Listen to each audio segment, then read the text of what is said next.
Tonight at the Allen Event Center, it's the Turlock Cal Express visiting the Dallas Sidekicks. The Cal Express playing the second leg of their North Texas trip, losing last night to Mesquite 11-7, falling to 7-12, snapping a three-game winning streak.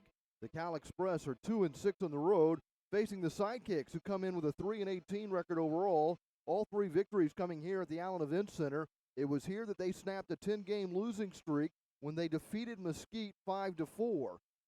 But since then, they have gone to Monterey and suffered a 12-3 loss. They're 2-16 against the West. I'm Pete Stein along with Matt Thornton.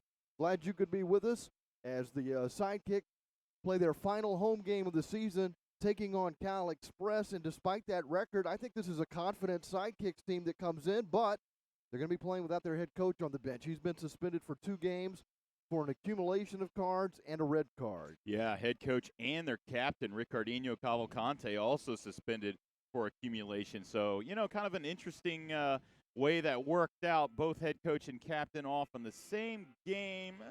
Yeah, all right, we'll go with it, I guess.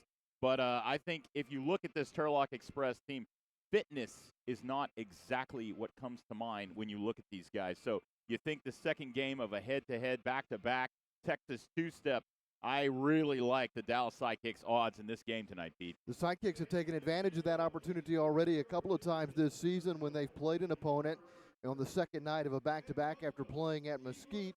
But aside from that, Dallas has been playing really well at home. They really have. And I'll tell you, it's been fueled by the chemistry between Lipe de Andrade and Freddie Mugin. The two Brazilians, they bunk together, they're roommates. And I'll tell you, the two of them have just been magical on the field. You can really see Lipe, the rookie, gaining his feet, getting his indoor legs, if you will, underneath him. And Freddie Mugin has taken him under his wing and just looking fantastic. I love the chemistry between those two men. Lipe right now with 14 goals and 7 assists in 18 games, and he scored in 4 straight. In fact, he's got goals in 7 of his last 9 appearances, including 3 multi-goal games. Had a hat trick in the 8-7 loss to Utica City here. And you mentioned Freddie Mugin, who's got an 8-game goal streak with 13 points in that span, 5 multi-point games. He's got at least 1 goal in 14 of 18 games this season and has a .356 scoring percentage for the Sidekicks. So those two guys are certainly worth the price of admission here on Fan Appreciation Day, and hopefully everybody's getting a $2 hot dog out there today. As the and a $2 beer. Don't forget the beer. I couldn't get the $2 beer, unfortunately, because, we're broadcasting. But makes it better. You're probably right about that. Maybe I should go get a couple, Amen. Come to think of it. But the Sidekicks trying to finish things out on a positive note. They do have a couple of more road games. In fact, Simone Bozes will be eligible to return for the regular season finale at Harrisburg, but he will also miss a game at Utica next week. So it's Jesse Yamas behind the bench who will be making the decisions today for the Dallas Sidekick as they try to win for the second time in 3 outings. And they'll have Juan Gamboa in goal. Gamboa is 3-11 with a 6.66 goals against average, stopping better than 63% of the shots he's facing. In his only start against the Express this season, he gave up 8 goals on 12 shots. Gamboa earning his 3rd victory in his last start when he made 7 saves against 11 shots in the 5-4 win over Mesquite. The other game against Turlock, Carlos Enriquez was in goal, and he stopped 10 of 15 shots. Yeah, and I'll tell you, for the Turlock, on the Turlock side, you've got goalkeeper Sonaldo Carvalho in goal, 8.41 goals against average, .557 save percentage. Has not been terribly spectacular this season. Kind of surprised Edgar Martinez didn't make the trip because he's actually 8th in the MASL with a 5.68 goals against and a 6.06 save percentage. So, I like the odds for the Sidekicks with the goalkeeper matchup. Carvalho comes in 2-3. He'll be making his 4th consecutive start for the Cal Express. This will be his 6th appearance of the season as he comes in with a 2-3 record. And I will say that I did talk to Jesse Yamas and Fabinho, the assistant coach, downstairs pre-game, Pete, and they were both arguing who was the head coach today. They literally were pointing. I said, which one of you guys is the head coach? And they pointed at each other. So it might be interesting if it gets heated down there. Jesse's got the better sounding title, Director of Soccer Operations. Fabinho's listed as an assistant coach against Simone Bozes, beginning a 2-game suspension, but he is in the arena here today. Right. And he will be watching the green-clad Sidekicks. Yeah, Fabinho, the longtime Dallas Sidekicks player, had successful knee surgery in the offseason, but he said he's not going to use it, so don't worry about it. What are a couple of keys to the game today? Yeah, the keys to me are get off to a quick start. I really do think that if the Sidekicks can score first, Turlock is really going to be struggling. And again, fitness. You look at, you've got folks on the Turlock side that look more like an offensive line. And no, I'm not judging. I probably could join the offensive line, but I think that's the key here today is those tired legs of the Turlock Express. Sidekicks able to get out of their own end, and a shot from distance goes wide. The Express trying to get it clear. They fell behind last night in Mesquite, 3-0, came back to take a 5-4 halftime lead, but got outscored badly in the second half of that game last night. Yeah, the Outlaws, they were hanging with the Outlaws for a long time, and then the fourth quarter came along, and, boy, the Outlaws just pulled away. They could not hang.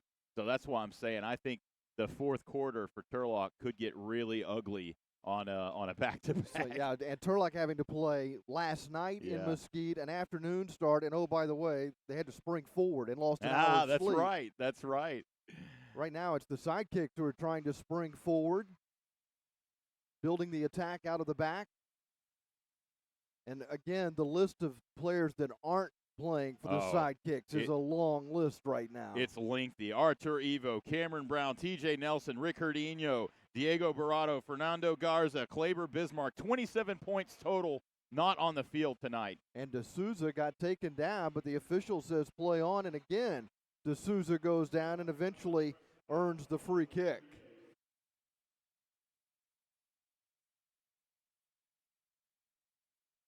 It'll be Lipe taking the free kick. Lipe's got a lethal right foot, makes the approach, fires it across the face of goal, and comes out to Hernandez. Piedra receives it in the center circle. Almendarez, that was too hot for him. A little too fast. Never had a chance. Never had a out chance. On that back post. Quintana back to Piedra, who's being pressured there by Christian Valadez. Gamboa gets it over to the left wing boards, and then it switched to Hernandez. Gamboa looking upfield, trying to find a target, push it across his own line. Gets it to Quintana, who moves up the right channel into Turlock territory. Now comes to midfield, plays it into space on the left wing side. Oh, that's a nice pass for Lipe, who lays it off. Some nice interior passing for the Sidekicks, but they don't get a goal out of it, and Turlock controls in their own end. Oh, Victor, take the shot, baby. Don't pass it off. Take the shot. That's what you do. Quintana sends it to the left side for Lipe. He fires, and that's in the back of the net. Oh, a great job from the Brazilian. There is his, let's see, that's his 15th goal of the season, pulling him just ahead of his teammate Freddie Mugin for 22 points now on the season. Lipe, man, I tell you, I just more and more impressed every time I see the guy. He's a futsal guy, and here you can see him just one up, straight up, and the right shot, lethal, just inside the left post. Beautiful goal by Lipe. He's on a tear.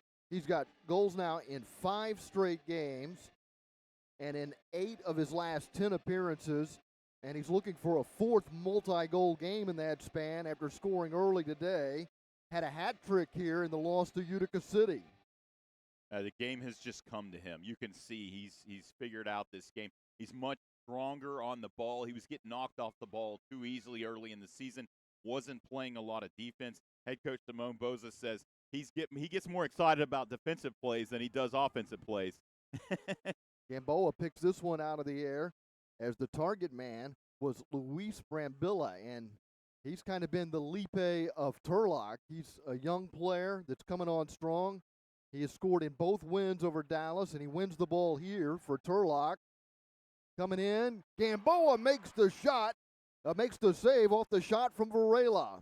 And Juan Gamboa, what a stud To me, he's the MVP for the Sidekick this season. He's just been great. He's always under fire, under duress, keeping his team in the game. Just great job there. Rojo with the turnover, taking it away. Brambilla has scored multiple goals in back-to-back games and has scored at least one goal in 4 straight for Turlock, so the Sidekicks are only going to keep an eye on him. That's exactly who I got the man to watch, too, Pete. We're right in sync today. It's beautiful. Rojo finds Gutierrez, who delivers a one-touch pass that spins into the area but is controlled by Gamboa. Following it into the area was Joaquin Rea. This is Echeverria moving to the top of the arc. It gets poked away, but right to Gutierrez, and then it's blocked over the corner glass by Sendejas. Great block there by Chris Sendejas, playing in only his 7th game of the season, so we haven't seen him a lot, but a nice job defensively. Yeah, hasn't played a lot here at the Allen Event Center. Finally getting the ball over the glass, and that gives the crowd something to cheer about. We're ready to resume play, and Gutierrez is on the ball for Turlock. He's got an 8-game point streak for the Cal Express. Jermaine's shot is blocked. Lipe takes it away from Rojo, and it's Lipe on the run up the left wing. Cuts inside at the line. Has it on his right foot. It's blocked by Jermaine. Great block there by Jermaine because that ball was coming in hot. Jermaine wins the ball, gets it out of his own end. Here comes a counterattack for the Express, but Gutierrez had the ball stuck in the carpet, able to reclaim possession, and Rojo will leave this for the keeper, Carvalho. And this field may be 2.5 times the size of the Turlock Cal Express's home field. So, again, it's interesting to see them play on a substantially bigger field, see how they adapt tonight. Campos is the target here. He draws a crowd, plays it into space, and it's turned over as it poked away from Arista, sent back to Gamboa. Gamboa finds Sendejas. Gamboa looking for an open man, and he finds one on the left flank. Then it's sent straight up in the air. That gets headed by Jermaine, and that's out of play over the glass behind the official scorers table. Dallas will restart play. Quintana receives it, quickly switches it back over to the left side.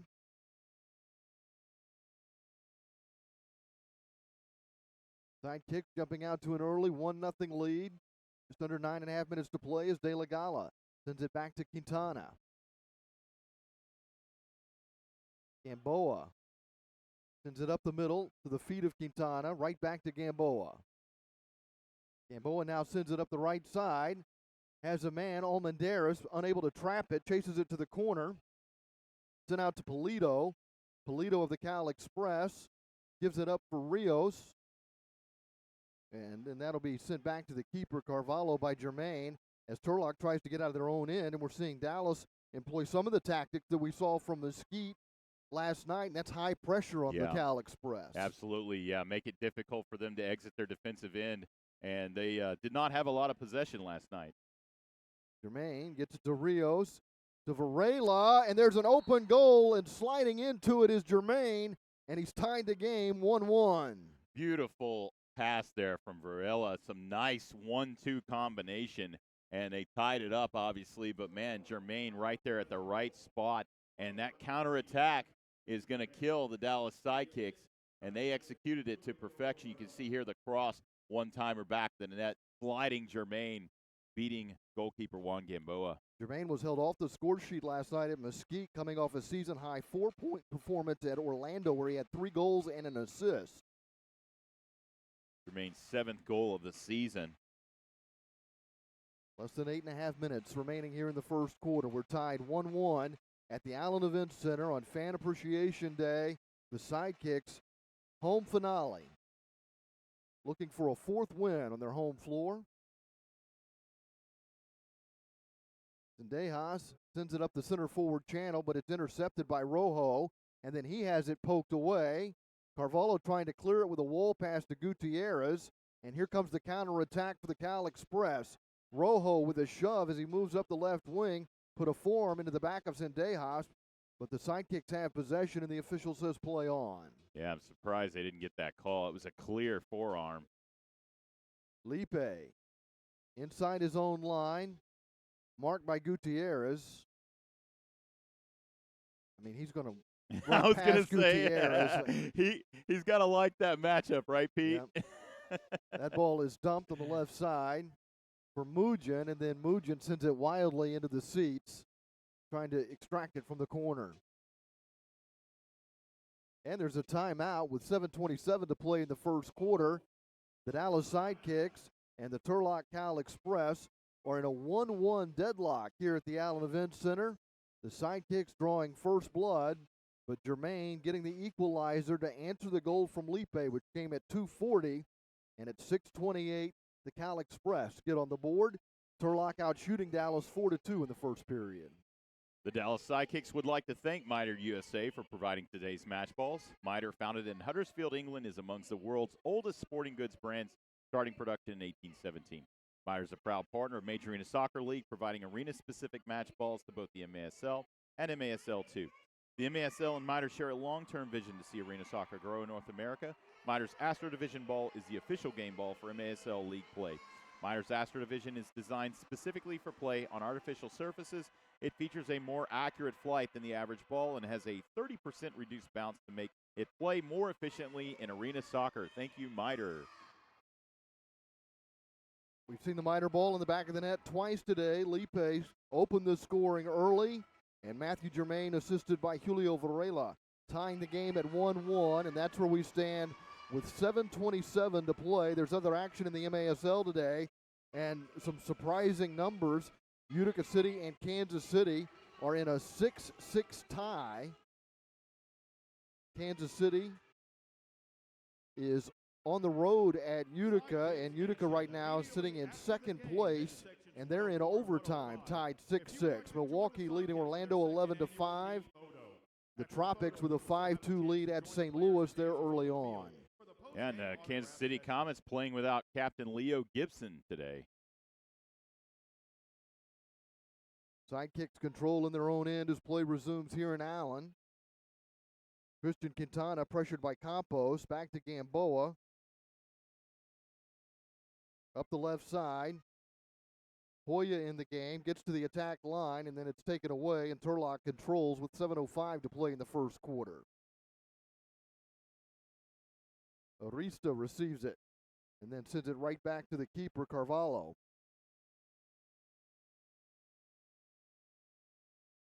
Carvalho under pressure, sends it up the middle.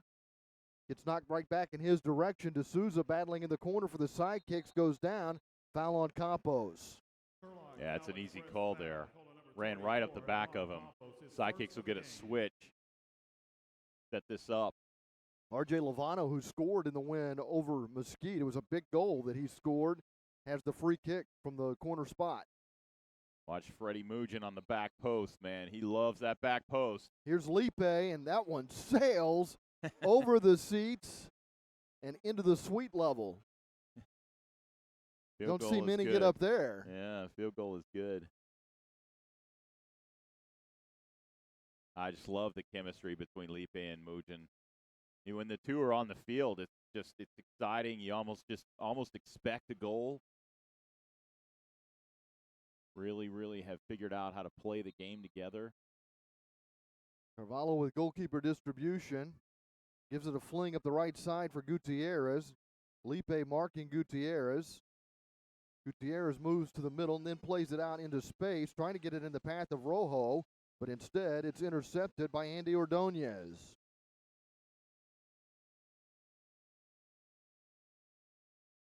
Lovano sends it forward. Here's Lipe on his right foot, blocked by Matt Max. Yeah, he saw Freddie on the other post there.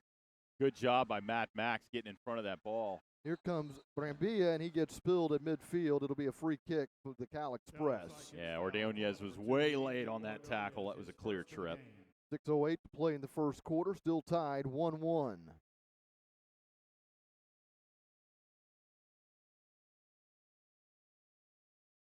Rojo will restart play for the Cal Express. Sent back to Carvalho. 6 shots in the first quarter, 4 for Turlock, 2 for Dallas. We're tied at 1. Gutierrez on the left wing. Draws a double team, lays it back to Rojo. Rojo switches it to the right side for Jermaine, who scored the goal earlier for Turlock. Turned over here, and D'Souza moves into Turlock territory up the left channel. Moving to the inside, now sent back to Sendejas. Lovano standing on the ball, directing traffic over to Quintana. Echeverria pressuring Quintana, who gets it to Gamboa. Gamboa pushes it across his own line, plays it short to Piedra. Switch to Quintana with 5:20 to play in the first. RJ swears up and down this is his last season as a sidekick. But I've been fooled there before, Pete, so I'm only going to believe it if I see him not on the roster next season. Quintana passes it back to De La Gala, who sends it long into the corner. D'Souza Wow. goes down, but there's no whistle. And the referee says, no, you dove, but I don't know about that. To me, it was a clear push in the chest. Oh, turning on it is Brambilla. Gamboa parries it to the corner, and Piedra clears it. Almost got it to De La Gala, but Rojo steps in there and is able to bat it back to the keeper, Carvalho. 4.5 minutes to play in the first quarter. Rojo to Bonilla in front of the Sidekicks bench. Back to Rojo. De La Gala there marking. Rojo in retreat. De La Gala trying to poke it away, unable to do so. Rojo moves up the left side, then toward the middle, then takes a shot from distance. Gamboa knocks that down. Thought about a quick distribution, but holds on to it. Lipe plays it into space for Piedra, who moves up the left flank. Stops, turns back. Back to Lipe, who sends it up the middle of the top of the arc to Mugin. Hernandez controls it in the center circle. Back to Gamboa. Pressure coming from Varela. Ordonez crosses his own line. Gets past Varela with a wall pass to himself. Gets to the attack line. Play to the corner for Mugin. Puts it on frame. Gets a rebound and a goal! Great individual effort there by Andy Ordonez off the wall, and the pass finds Freddie Mugin, who sticks with it and sticks it in the back of the net.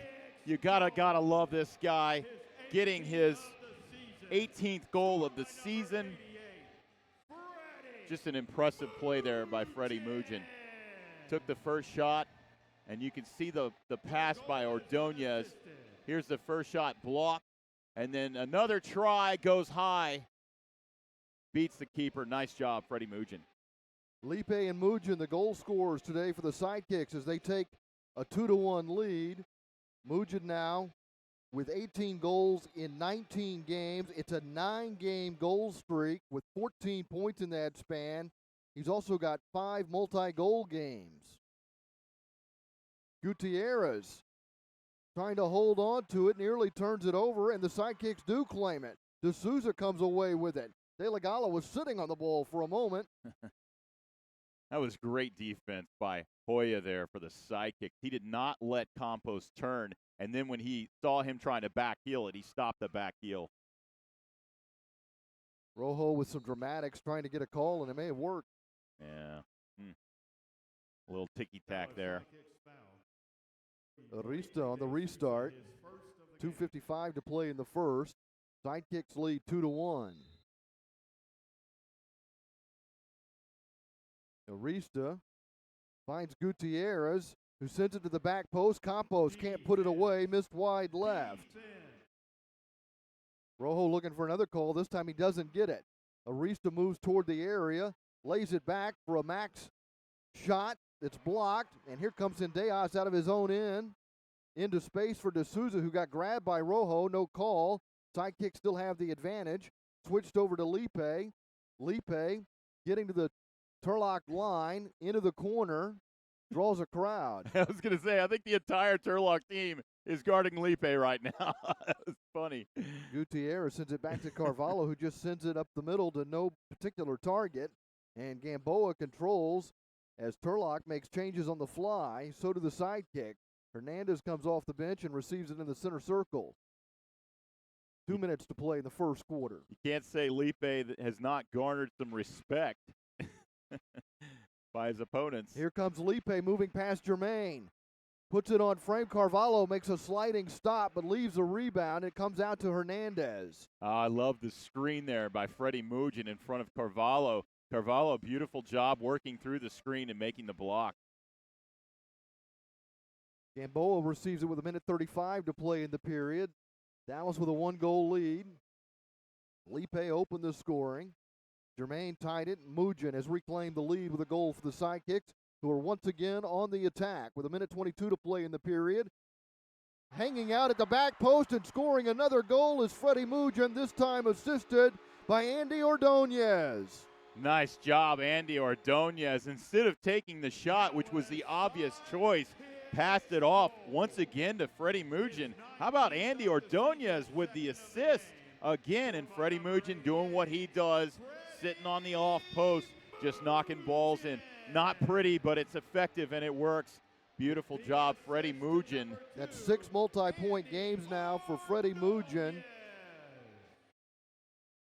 And here you can see again Ordonez, the nice pass to Freddie. Oh, this is the previous goal. This isn't the current goal that you're seeing in the replay. That was a good goal, too. That was Ordonez to Mugin. That's why they got confused. Mugin has scored now in 15 of 19 games for Dallas. And fortunate there, Christian Quintana putting it out. This will be top of the arc opportunity for Turlock. But they did not do very well last night against the Outlaws in this department. Had several opportunities from the top of the arc, couldn't cash in.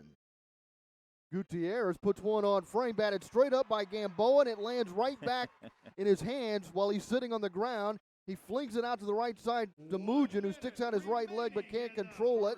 Now battles Arista. It rims around. Carvalho sends it out to Campos. Boy, Freddie Mugin's a threat every time his feet hit the field tonight. Gutierrez gets to the attack line. Leaves it for Arista, making the overlapping run. Punched away by Gamboa. Gutierrez gets there. Rojo back to Gutierrez. Sidekicks trying to get it cleared out of their own end. Mugin lost it. The Cal Express maintained possession. Gutierrez to Rojo. Rojo moving in, drawing a double team. Piedra with the block, and that's out of play over the corner glass. As a nice save by Juan Gamboa because Brambilla was sitting on the back post there. And, man, he was lethal last night in Mesquite to the tune of a couple of goals on that back post. I'll tell you, the Turlock Express, they play the post better than most other team in the league. Arista with the restart here, facing a two-man wall of Mugin and Lipe. Lays it back to Raya, who gets it to Rojo. Pardon me, that was Varela. Rojo at the point with 13 seconds to play in the period. Trailing 3-1, he fires away, and that shot goes high. Bonilla gets it back to Rojo, to Arista. Arista runs into Mugin. Brambilla off the end boards, set up a possibility for Varela as the horns sound. Gamboa made the save anyway. As we come to the end of the first quarter, the Dallas Sidekicks lead the Turlock Cal Express 3-1. And just the first quarter that the Sidekicks were hoping for. Yeah, there's once again Juan Gamboa making the save late, keeping his team in this game. Hey, to me, you know what? The Sidekicks MVP on and off the field is the general Juan Gamboa. Juan 6.66 goals against average, and his .634 save percentage are not at all indicative of how great he's been this season. Gamboa has been under heavy offensive fire all season long and always maintains his composure, which is exactly what this young Dallas Sidekicks teams need. He's truly a great man on and off the field, and his team will need him tonight, of course, to get the W. MASL Primetime is the home for the best highlights, interviews, and action from the MASL each week. You can catch the latest episode each Friday. Alex Bashavansky takes this 30-minute deep dive into the MASL. Make sure to catch every episode, especially here down the stretch as we enter playoff time. Unfortunately, the Sidekicks not part of that playoff picture, but already starting to build for the future and looking forward to next season and hoping to get a 4th win at home here this afternoon against the Turlock Express and salvage a game in the 3-game series. It was Jesse Yamas doing all of the talking in that huddle, by the way. The director of soccer operations won out in that argument. I congratulated him on his first ever MASL head coaching opportunity, and he kind of grinned and laughed. He said, it's not really the way I wanted to get it, but certainly a good man. And you really need to give him credit because a lot of these these rookies that they've found in Brazil are big credit to Jesse Yamas and the recruiting he did in the offseason. What an awesome addition to the franchise Jesse Yamas has been. If you're just joining us, Simone Bozes is serving a 2-game suspension. He'll be eligible to return for the season finale at Harrisburg a week from today. The Sidekicks also play Utica on that road trip, and Bozes will not be on the bench for that game. He's suspended for an accumulation of penalty points, and he's also been red carded, so he's got to serve a 2-game suspension.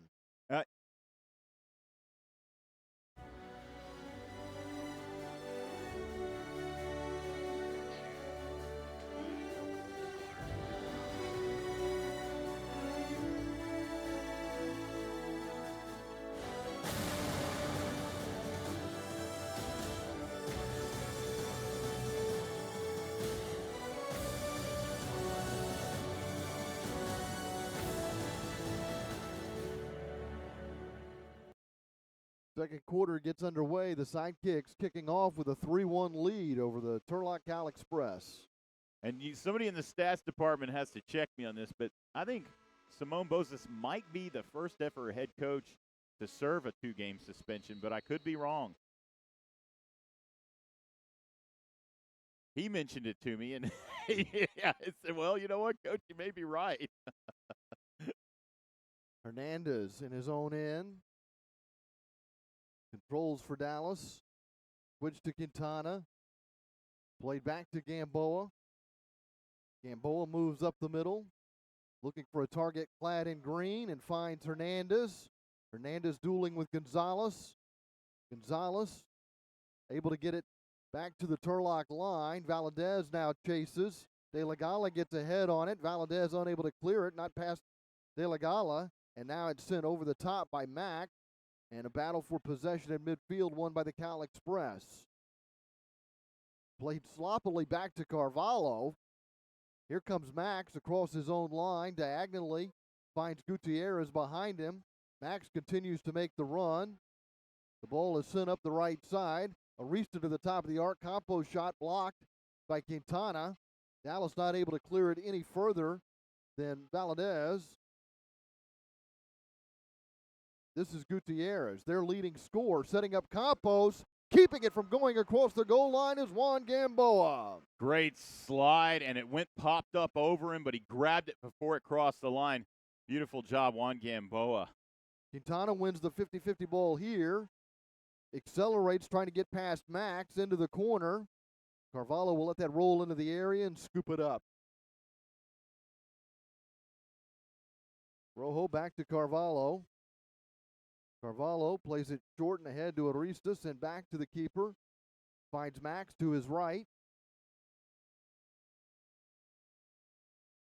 Sent up the middle to Brambilla. Brambilla marked by Sendejas. Now Varela. Double team. Sends it up the right channel. Quintana is there to sweep it back to Gamboa, getting pressure from Rios. Plays it over to his right.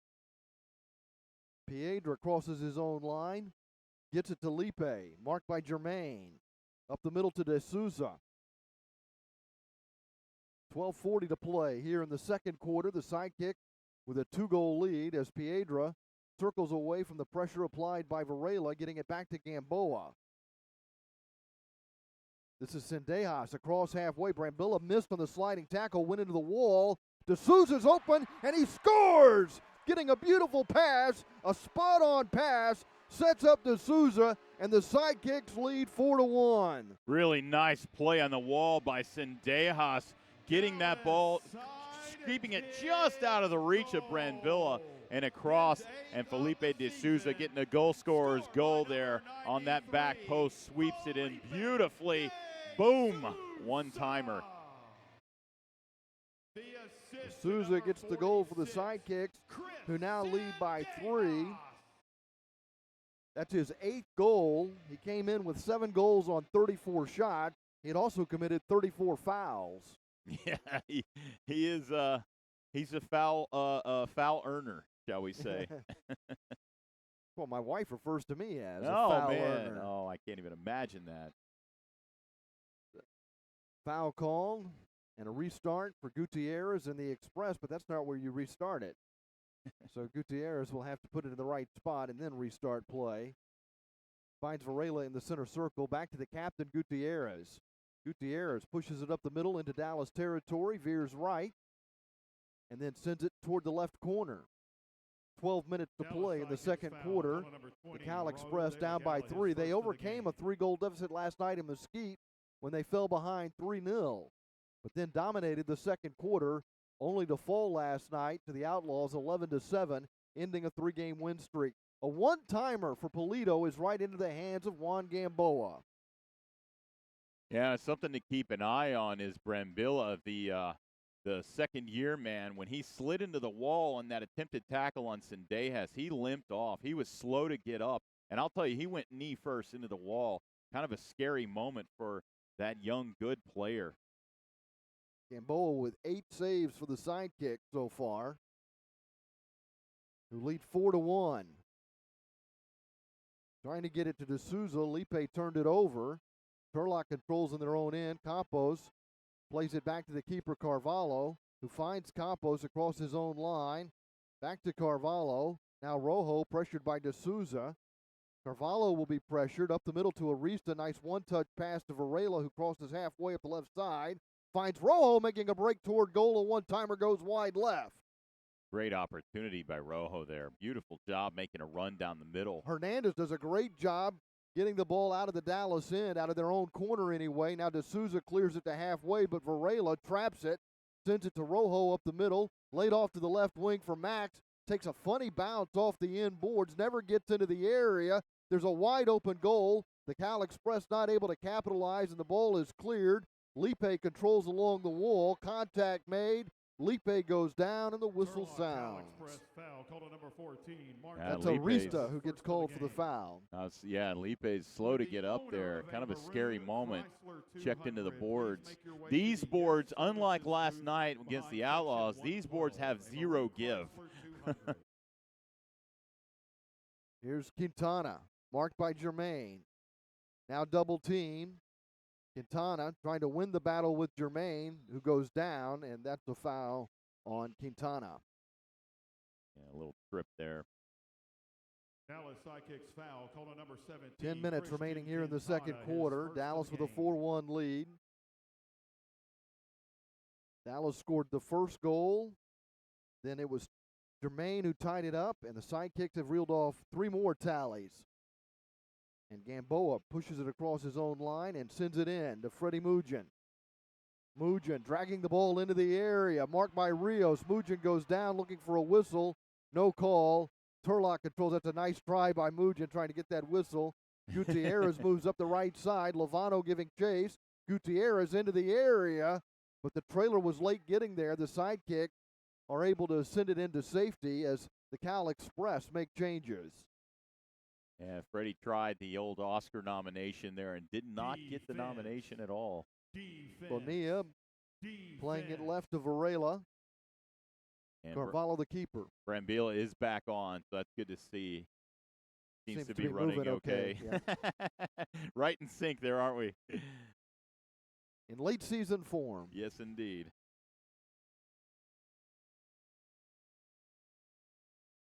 This is Valadez along the wall, close to halfway. Again, the Sidekicks continue to apply high pressure, which really seems to frustrate the Cal Express.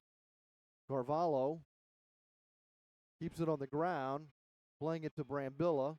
Back to Valadez. I think they're just so used to playing in such tight quarters that it's odd. It's awkward for them to try to get it out of their own defensive end. Normally, it's one pass and they're already out. This is a long ball for Varela, who shielded off the ball, and then they get tangled up in the loose carpet on that end of the floor in both corners, the carpet has a tendency to come up. Yeah, all season long it's been a challenge for the Sidekicks. And we can still see the fold right now. I mean, nobody really went over and kind of hammered it back down.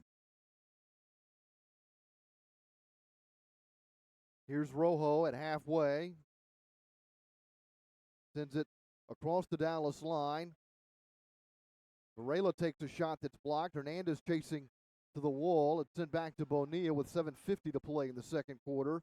Rojo receives it open on the right side. Rojo trying to work a little give and go. Into the corner for Varela. Varela not able to get through Quintana. Here comes the counterattack. A little too much weight on the pass, and then a whiff, and the Cal Express not able to capitalize on a turnover. Trying again is Echeverria. Nice job, Josh Hernandez, diving in front of that shot. Beautiful job, because that thing was coming with a lot of velocity. 7:15 to play in the second as Rojo crosses halfway. Up the middle. Plays it to the left. Has a man open. Varela finds Gutierrez. Gutierrez plays it to the corner for Brambilla. Then goes for the shot. That's wide. Sidekicks trying to get it out of their own end, but it's the Cal Express who maintain possession. And Rojo retreats toward halfway, being pressured by Mugen. Mugen is then grabbed by Rojo, and he threw up his hands as though I'm not guilty, but he gave away his guilt. Yeah, he did. And, I mean, that anytime you karate chop another player in the back with your hand, you're going to get a blue card every time. And Rojo just frustrated there. You can see the ball. Freddie Mugen gets it away, and boom, the karate chop in the back. And then he puts his hands up. I didn't do it. I didn't do it. Sorry, buddy. Go to the sin bin. So the Sidekicks will be on the power play with a chance to increase their 3-goal lead this season. The Sidekicks have converted 8 of 26 opportunities with the man advantage. That's about 31%. Keep in mind that they got off to a real sluggish start on the man advantage. Yeah, it's actually pretty impressive that they're up to 31%. And, hey, Turlock last night improved from 16 to 18%. They got a power play goal. They're now 6 of 34 on the power play. Exactly. But I'll tell you, Dallas has been great on the penalty kill, 60% on the kill. I mean, they really, really nice job. If they could just get, if they could just get their offense going, if they could have had Mugen and Lipe going earlier in the season the way they are right now, I think this could have been a totally different season for the Sidekicks. Dallas coming in just scoring 4 goals a game with a minus 85 goal differential. On the penalty kill, by the way, Express killing off about 61% of the penalties. They've killed off 17 of 28. They'll face a power play for the 29th time when play resumes here at the Allen Event Center, where the Sidekicks are leading the Cal Express 4-1. Turlock playing the second game of a back-to-back, coming off a loss at Mesquite, and after tying the game today 1-1, Freddie Mugen has scored twice, and D'Souza has added a goal for Dallas as they've taken a 3-goal lead. Lipe opened the scoring at 2:40 of the first. And Freddie, he wants that hat trick. He's cut from the same cloth as the Mesquite Outlaws captain, Jamie Lovegrove. They're both just great guys on and off the field. They lead their teams with deft and veteran savvy, and he wants desperately to give these fans on Fan Appreciation Night a great show. So far, the Sidekicks fans have got something to smile about.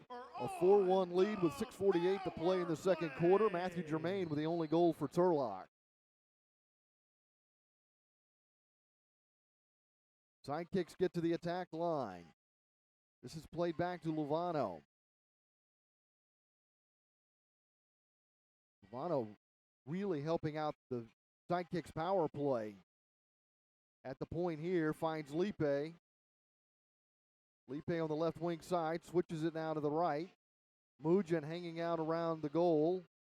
Lipe tees it up, fires, and that's blocked by Rios. It stays in play. Or did it go over? RJ Lovano stepping in as the Ricardo Cavalcante. Oh, it's backheeled into the goal by Freddie Mugen. There's the hat trick. Sneaky play there, my goodness. I was just giving RJ Lovano some props, and there they are striking with the goal.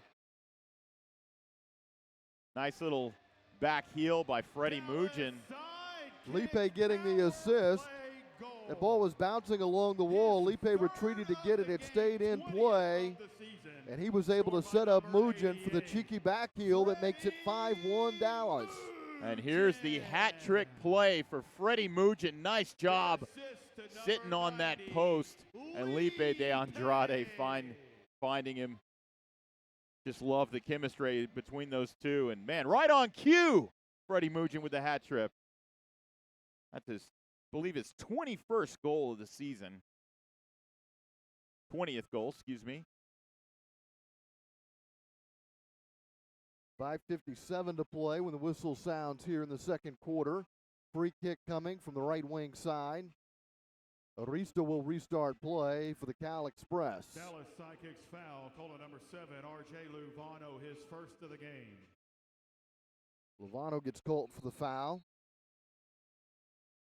Arista back heels it to Gutierrez, who rims it around, but right into the hands of Juan Gamboa, who's looking to distribute long. He's got a man on a go route, and it's tapped toward the goal and in. It's Lipe! Lipe de Andrade, and the assist by the one and only goalkeeper, Juan Gamboa. What a beautiful distribution play, man. He looked like Troy Aikman throwing the Michael Irvin deep.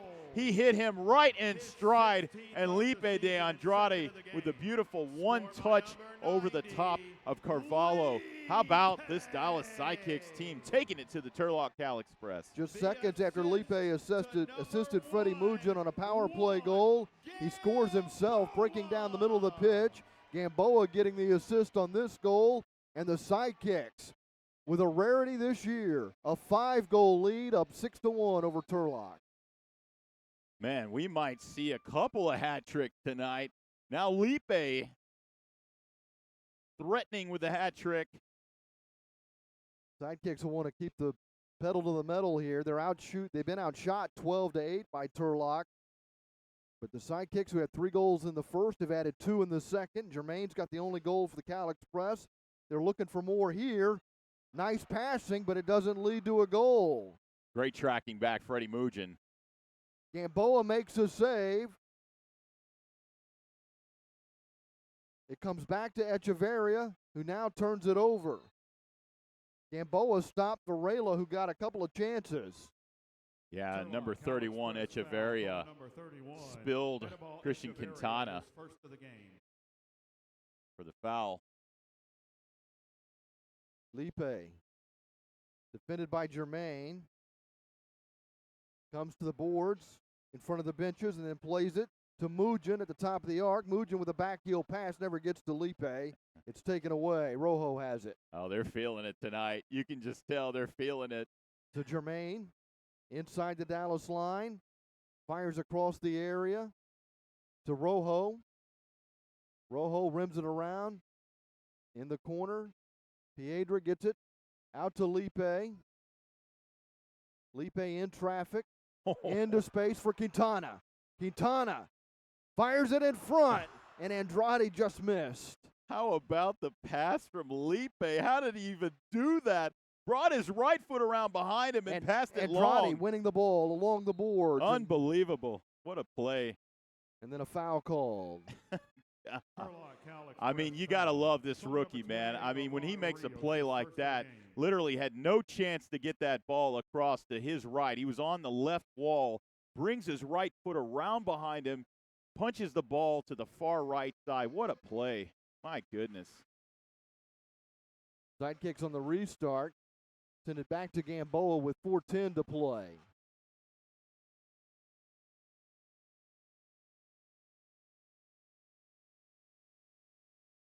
Sidekicks quickly move into Turlock territory.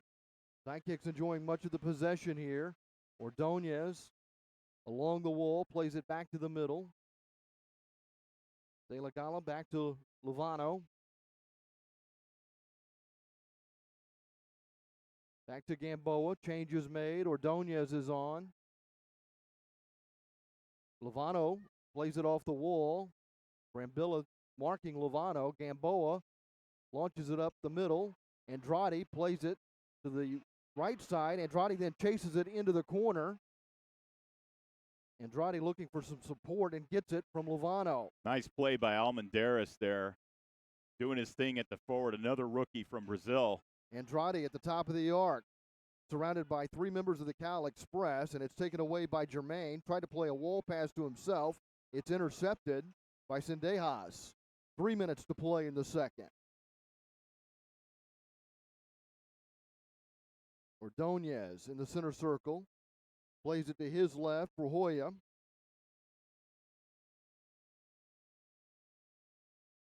Then back to Gamboa. Hoya controls. Back to the keeper with 2:40 to play in the second. Gamboa sends it to Ordonez. Nearly lost it. Arista was there. Brambilla controls now for the Cal Express. He'll get pressured by Mugen. It's sent back to Jermaine. To Carvalho, who finds Rojo. Back to Carvalho. More high pressure from the sidekick. Trying to force a turnover. Turlock sends it diagonally to the right wing side to Rojo, who fires, and Gamboa stands tall and makes the save. Off the boards, trying to get it into the area. And now it's cleared by Ordonez. Carvalho moves to his left, traps it, and leaves it for Arista with 2:03 to play. We're late in the first half. The Sidekicks with a 6-1 lead over the Cal Express, who came to Texas with a 3-game winning streak but lost last night at Mesquite. Missing the sliding tackle was Bonilla. Intercepted by Varela. Varela puts it on frame, but Gamboa is there. He wanted Freddie Mugen streaking, but he was changing up. Just missed him. 1:32 to play.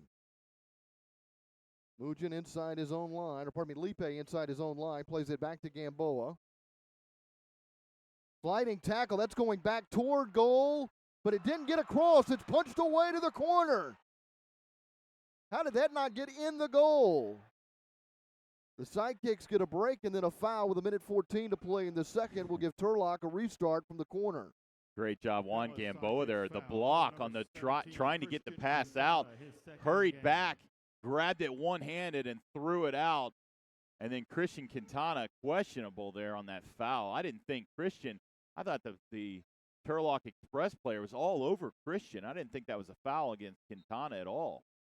14 saves for Gamboa. He's been under a lot of pressure, but only one has gotten past him so far. Varela plays it to the right corner. Rhea couldn't get off a shot. Sidekicks unable to get it cleared. It comes out to Varela, still in the attacking third. Played to Rojo on the left side. Fronted by Piedra. Rojo to Varela. Varela gets it on his left foot.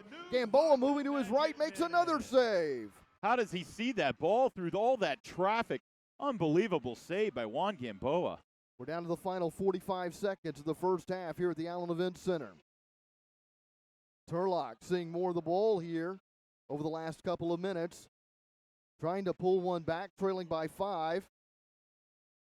They move into Dallas territory, and Quintana fouls Echeverria. Dallas Sidekicks foul called on number 17, Christian Quintana, his third of the game. A half-minute remaining here in the second quarter. Sidekicks have all 3 goals in this period.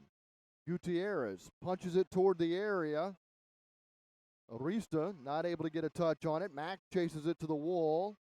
It comes back to Gutierrez. Gutierrez with a left-footed shot scores the goal. That's his 15th of the season, and it brings the Cal Express to within 4 of the Sidekick. Gutierrez finally on the board here in Texas. He came in as the Cal Express leading goal scorer. Yeah, nice job by Gutierrez. The really, really impressive thing is he didn't lift this shot. He kept it low and found through traffic, and a little split of the stick there. Number 31, Echevarria, letting it go through his legs. Great job screening goalkeeper Juan Gamboa. Gutierrez playing a little croquet out there. 15.5 seconds remaining in the half, and the Sidekicks with a 6-2 lead. And Edgar Chebo Martinez giving the referee a lot of words here. Rojo and Mugen were also in a discussion at midfield. A bench warning has been issued to the there's the Turlock bench Express warning. for dissent. I know all about bench warmings here in Dallas. Simone Boza serving a 2-game suspension for an accumulation of cards and then got a red card as well. That's why a 2-game suspension. 2 seconds left. Here's a drive from beyond midfield.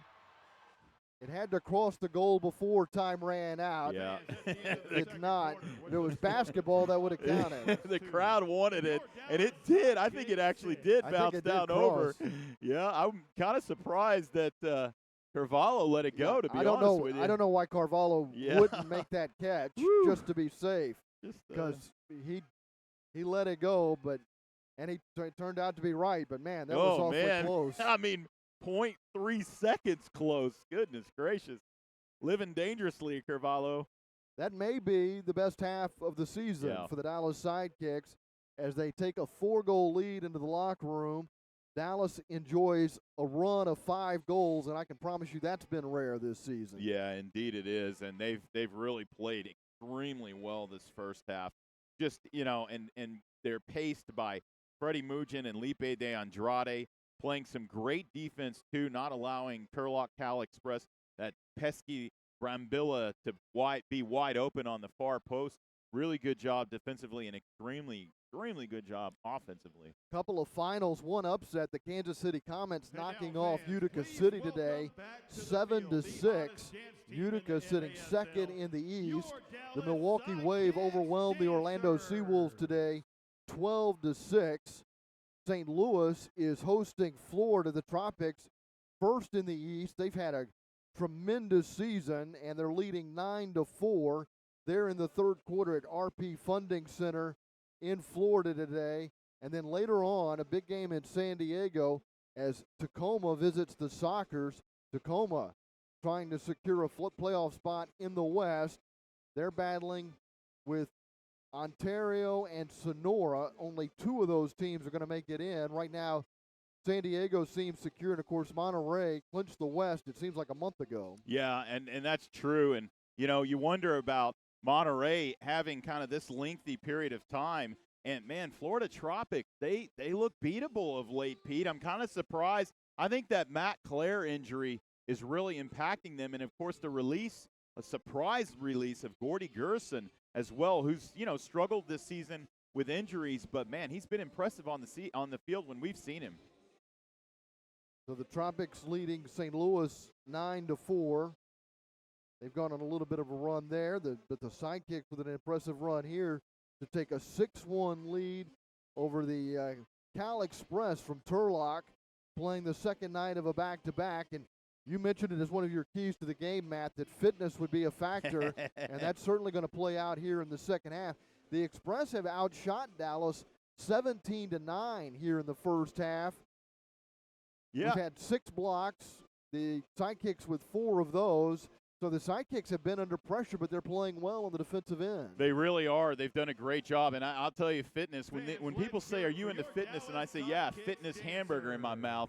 And I think there's a couple of Turlock players that fit some extra hamburgers and maybe some beer. They went down and partook in the $2 beer before the game because some of these guys, I think they're going to be hating life in the fourth. 13 fouls in the game. The Sidekicks have committed 7 of those fouls, and Turlock has committed 6 fouls. Sidekicks capitalizing on their only power play opportunity. And if you're looking for areas where the Sidekicks have really improved over the last third of the season, it's certainly been in converting with the man advantage. Indeed. And, boy, speaking of improving, man, I'm going to step away for a second, Pete, and give you the legend here. I'm going to let you introduce him.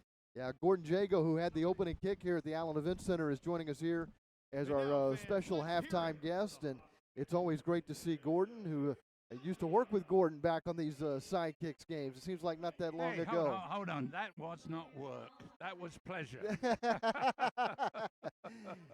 It was certainly a pleasure for me, and it's great to see you. You're looking great, as always. Well, the good Lord's being kind to me at the moment, so I'm in good health, very active, still involved, and so I'm very lucky. Have you been able to follow any of the indoor game over the course of this season? Yes, I've been out to 2 or 3 games here. I didn't get to Mesquite, unfortunately. I wanted to get out to see one of their games, but I had some problems at that time. You're a busy man.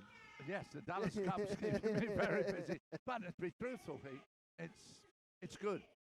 I'm very active, so I'm involved in the Dallas Cup. I'm dealing with teams all over the world, from the Barcelonas, Madrids, Manchester United, and so I'm very fortunate. Very fortunate. Dallas Cup coming up. I think it's April 5th through the 12th. Of course, Championship Sunday always on Easter Sunday. It looks like you got another great field for Dallas Cup again this year. Yes, we've been very fortunate. We've got 2 from Brazil, Vasco Gama and Paranese. We've got 3 from Mexico, Tigres and I think Leon. And then we've got Derby County and West Ham United coming from England, which is 2 new ones to us.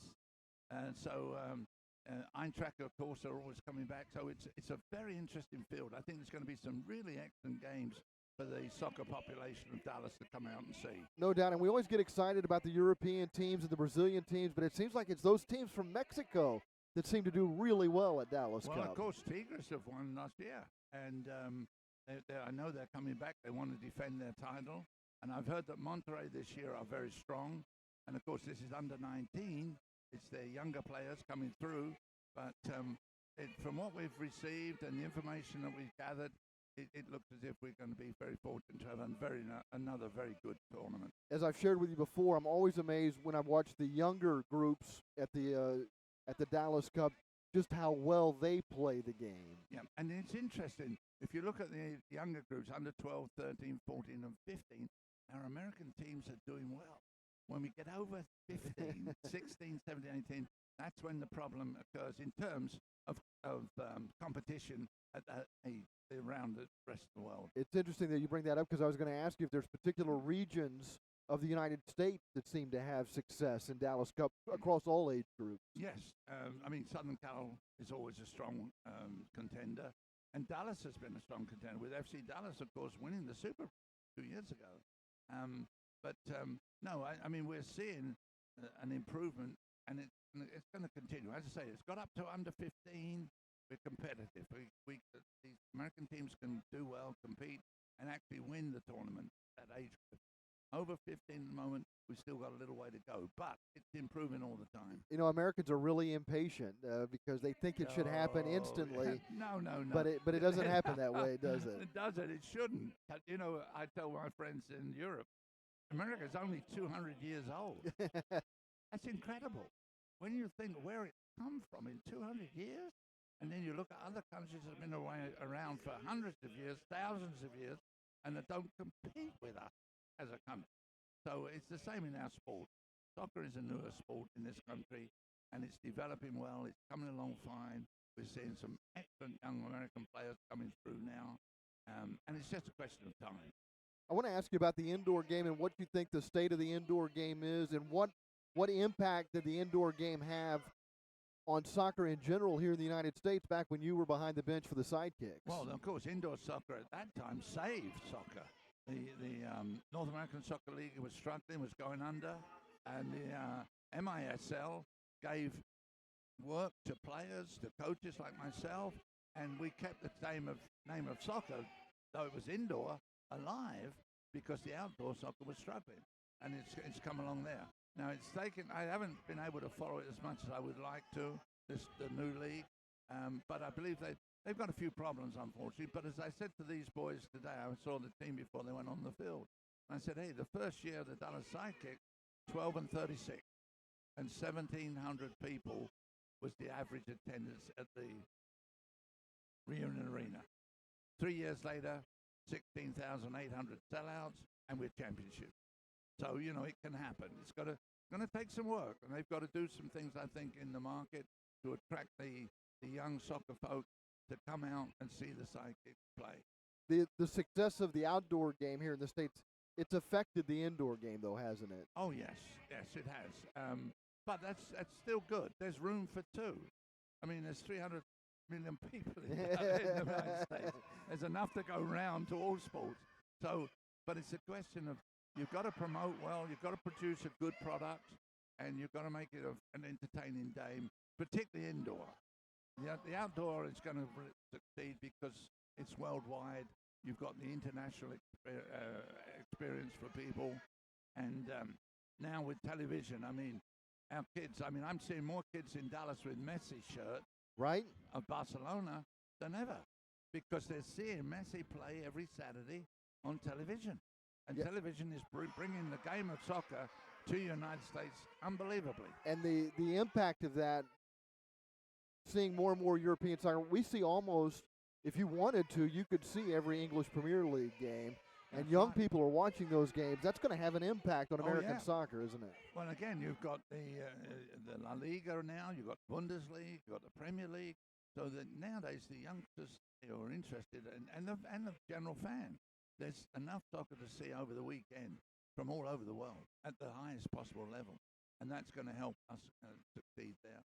I always like to get your thoughts about just the general state of American soccer and how they sit on the world stage. Well, I mean, people expect. I mean, I've had people, and I know there was some people at top level said a few years ago, "Oh, the United States will win the World Cup in next year." Hey, that's a long way off. We're a new country, and there's only 8 countries have won the World Cup finals in the whole of its existence. So Right. to put us in there now, be patient. But you are seeing more and more youngsters playing the game, more athletes playing it. They're not. At one time, they're all leaning to football, basketball, baseball, because they were the major sports. Now they're coming to soccer. We're seeing an improvement all the time. The Dallas Cup every year, under 12, 13, 14, 15, as I said, we are seeing excellent young players competing with some of the best from South America, Central America, and Europe. Got to take a little longer because, at 17, 18, if you're German, Brazilian, English, you're in a different world to a 17, 18 United States boy. Right. United States boys usually in college plays 20 games a year. No disrespect, not a high level. You take the other countries of the world, 17, 18, 19, they're playing at a pro club under the best professionals, coaches, playing with the highest level. We've come a long way, and people don't respect it. I get disappointed because we have come a long way. But there's still a long way to go. And there's still a way to go. But the United States athletes and these young boys, we are seeing a much improved performance, and it's going to happen. Be patient, it's going to happen. I would just encourage everybody that has a chance in the Metroplex to go out to Dallas Cup, even if it's not a super group game, if it's one of these younger groups, you're going to be really impressed with the level of soccer. Yeah, because if you look at some of the world's greatest players, Beckham was playing here at 15, right? Michael Owen was playing here, I think it was at 12. And so you're seeing this, and I say to a lot of my friends in Dallas, go out and you look at the game and you pick the star of the future. Put his there. Go and say, hey, get his name and look and see how follow him. And follow him. See how he comes. Because there's no doubt about it. The Dallas Cup has brought some of the best soccer to this city over the years. 40 years. And again, it's looking great for this year as well. We look forward to it, Gordon. It's great to see you again. Thanks for joining us here at the My half. pleasure, and thank you to all the soccer supporters out there. Keep coming to the games, and we do thank you. All right, Gordon Jago, the former head coach of the Dallas Sidekicks, and of course the Gordon Jago Supergroup is named for him at the Dallas Cup. And again, that'll get underway April 5th. And they'll have games at the Cotton Bowl on opening day. There'll be games out at Toyota Stadium over the Easter weekend. And again, we would invite you to come out and see some of the Dallas Cup action. The Dallas Sidekicks are leading the Turlock Cal Express 6-2 here at the half. The Sidekicks with a positive performance here, and head coach Simone Bozos will be able to join us here. And we'll have a chance to get the thoughts of the head coach, who's unfortunately serving a 2-game suspension.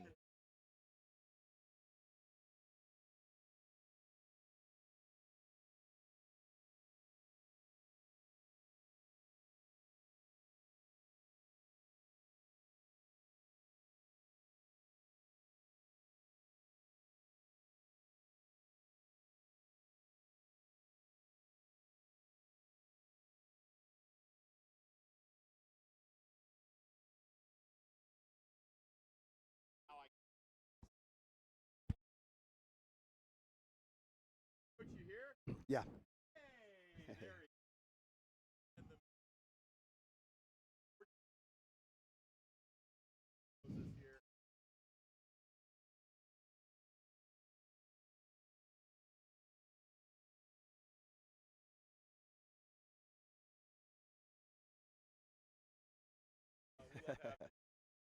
All good, all good. Just enjoying right now the view here from the suites and able to enjoy the game.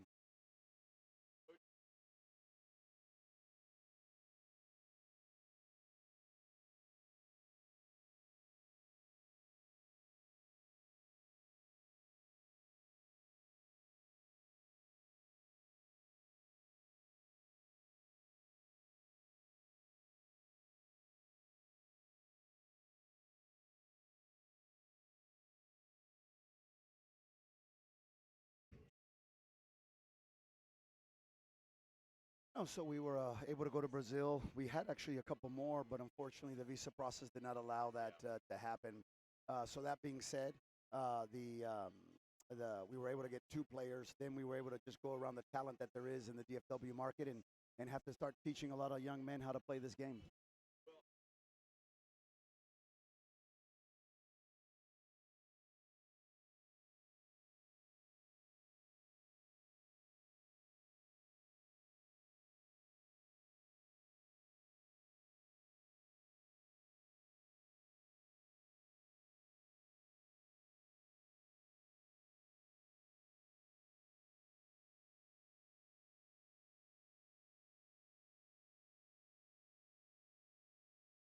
I think that's the word patience. No, a lot of the coaches don't want to go through that in the league.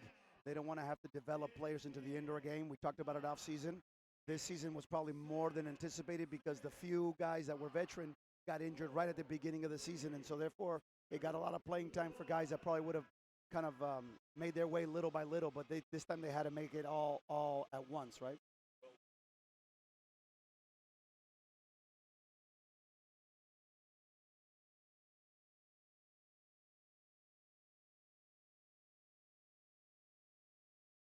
Good. So I really feel that we developed the right amount of guys from the 27 guys. I'm going to say there's a good core 15, 16 plus the 5 guys that know how to play the game that are coming back. And probably we're going to have some surprises here in the offseason of some signings that we've already kind of we're going to try to make an attempt to build a little bit of some more veterans on the team. So we'll see how that worked out.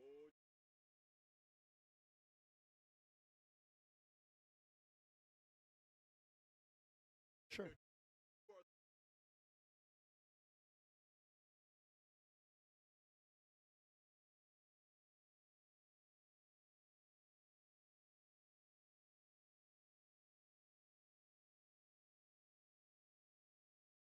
No, thank you guys. This is awesome. I think it's a team effort by everybody, and again, not just me. I'm actually the smallest part here. There's a lot of guys that put in a lot of blood, sweat, and tears into this. You guys included, and that's why we're seeing slowly but surely the results that we want to get into the right direction.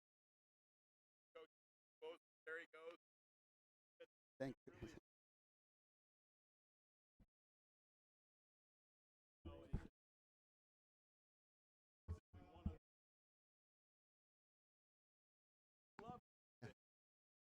I'll tell you what he is. He's an interesting guy, and yeah, he's fun to talk to and fun to listen to. And he's got to be having a little bit of fun up in the suite next to us, watching his team take a 4-goal lead here and go on a 5-goal run as we start the third quarter. We're just about a minute and a half in, and Gamboa's already made another save, and Gamboa's been great in this contest.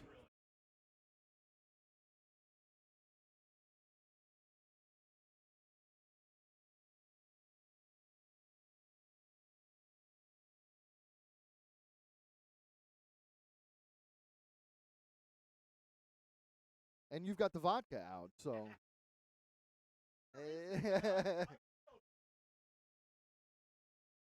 Gamboa sends it in deep to Souza, goes for the shot, but the save is made by Carvalho.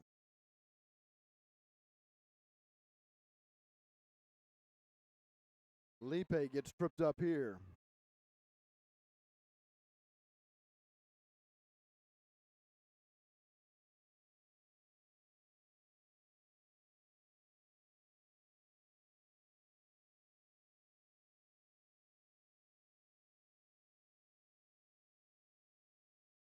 Luvano sends it in, but there's nobody there. Mujan ended up on the seat of his pants, and Turlock comes out of their own end, beginning a counterattack. Echeverria sends this back to Carvalho.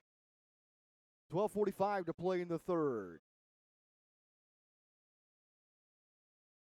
Gamboa catches one cleanly, sent in from distance, by Bonilla.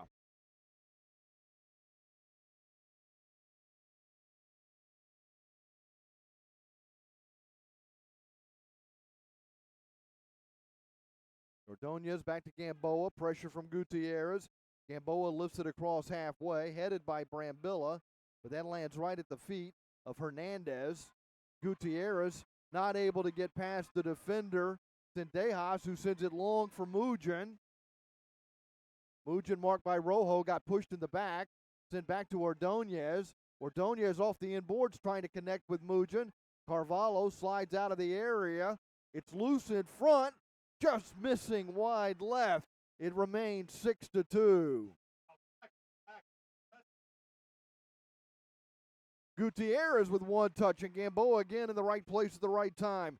It's Sendejas over to Ordonez. Ordonez lifts it out of his own end, but out of play. Grabbed out of the air by De Souza, standing up on the bench.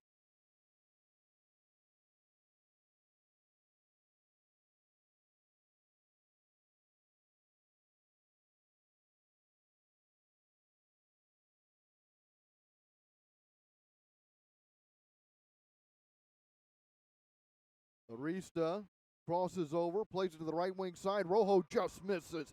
The rebound comes out to Gutierrez.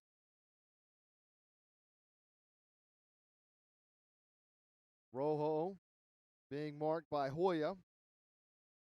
This is Campos along the wall to Arista, who goes for the far side netting but misses. Angles just wide. Rojo controls for the Cal Express with 11:10 to play in the second quarter. Sidekicks lead by 4, up 6-2.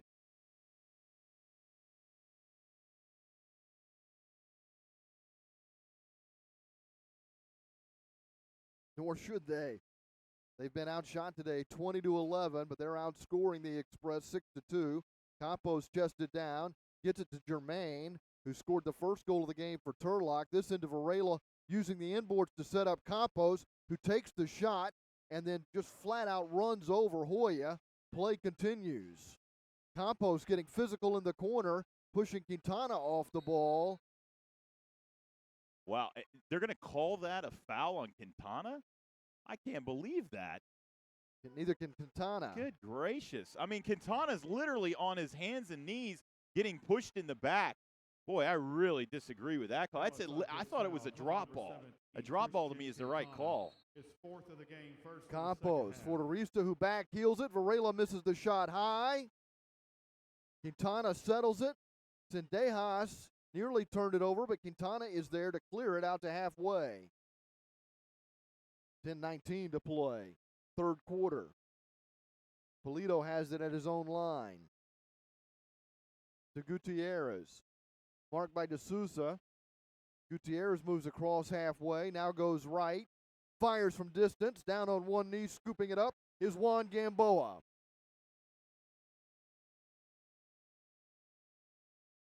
Both wins for Turlock this season against the Sidekicks coming at the indoor soccer center, the Turlock Indoor Soccer Center.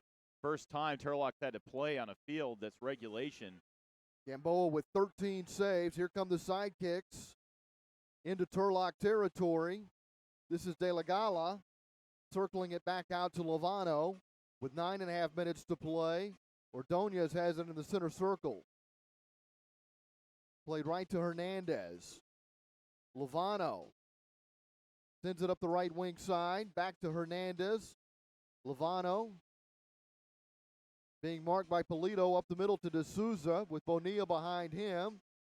De Souza lost control of it, then gets tripped up.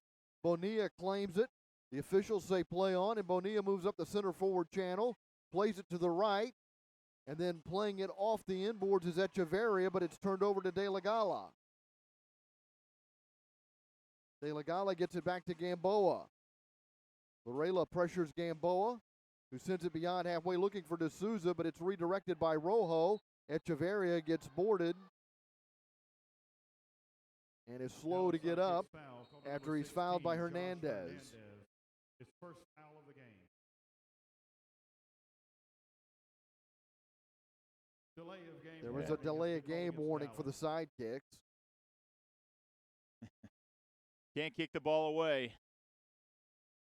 Echeverria will restart it just inside the Dallas line along the right wing boards.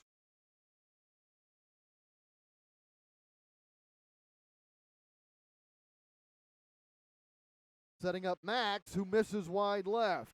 Hernandez bats it out of his own end. Rojo sends it back toward the Dallas line.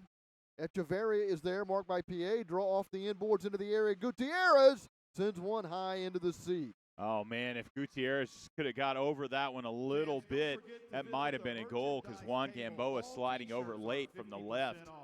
Good opportunity for Turlock. I've been remiss in not telling you that Austin Saini is our senior referee, Trent McCauley the referee, Travis Haight is the assistant, and Tony Abbas is the fourth official today. We've got 8:31 to play in the third, and the Sidekicks lead 6-2.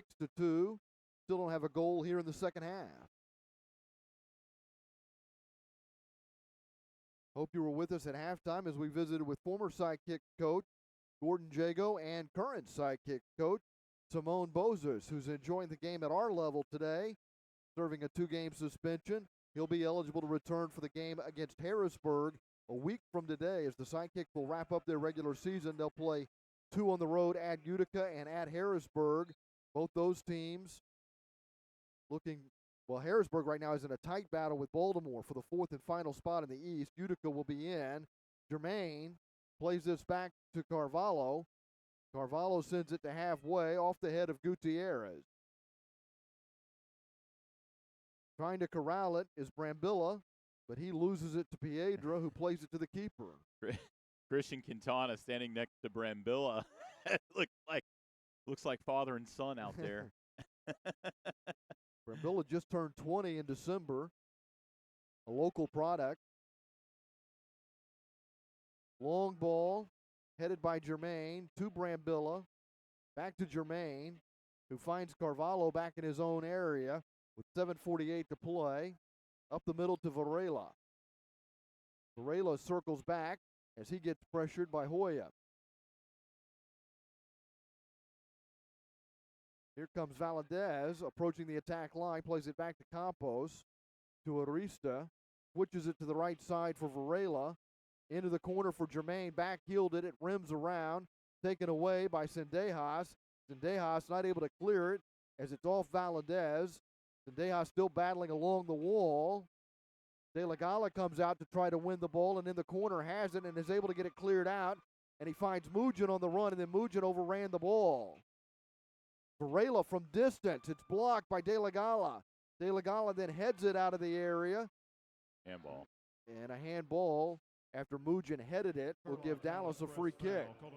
Some great defensive work there by De La Gala, man, and a couple of nice slide tackle and a lot of hustle. Man, that was impressive. 6:52 to play in the third. Clock running, Sidekicks lead by 4. Lovano at halfway, sends it inside the Turlock line to the corner for Quintana.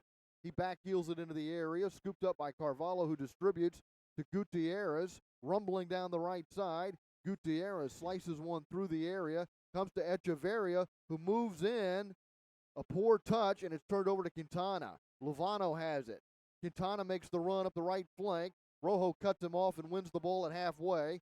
Sent back to Carvalho, who finds Bonilla. Bonilla goes down. The official says play on. I caught the boomer reference there, rumbling, bumbling, stumbling down the right. Rojo to Gutierrez. Quintana pokes it away to the boards. Gutierrez claims it and gets it back to Bonilla.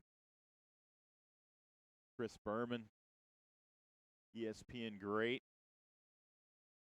Quintana controls at his own end with 5:45 to play. Gamboa out of the area, off the inboard. Leaves it for Lipe. Lipe with a couple of goals and an assist today. D'Souza trying to spin away from the defender Bonilla. It's turned over. Varela has it in the center circle. The referees are absolutely not buying D'Souza's acting today. He's got to stop doing it. Just don't go down. Varela goes over the top. Sendejas plays it himself. Might have been better off to let Gamboa pick that one up in the area. Here's Echeverria firing. Gamboa's got it now. Right into his chest. He hugs the ball and keeps it a 6-2 lead for the Sidekick. Perfect angle bear by Juan Gamboa. He was expecting the shot to come straight on, not off the wall. Great job. De La Gala to D'Souza, who draws the double team, goes down again, and this time draws the whistle. And they might be ringing him up for a dive. I'm not sure about that. Official timeout. Oh, timeout, okay. So a timeout with 4:43 to play in the third. The Sidekicks leading 6-2. Lipe opened the scoring at 2:40 the first. Jermaine tied it less than 4 minutes later, but then Freddie Mugin scored a pair of goals. D'Souza scored. Mugin completed the hat trick, and Lipe scored his second goal as Dallas went on a 5-goal run, bridging the first and second quarter. Gutierrez scored before intermission to make it 6-2, and that's where we stand here in the third quarter.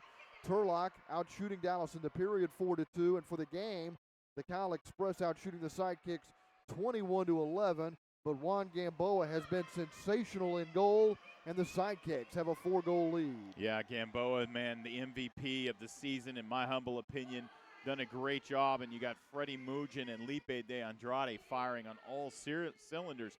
And a nice chip-in, couple of opportunities by Andy Ordonez, getting some good minutes here with an assist. Didn't get the assist on the other Freddie Mugin play, but I thought he had an opportunity.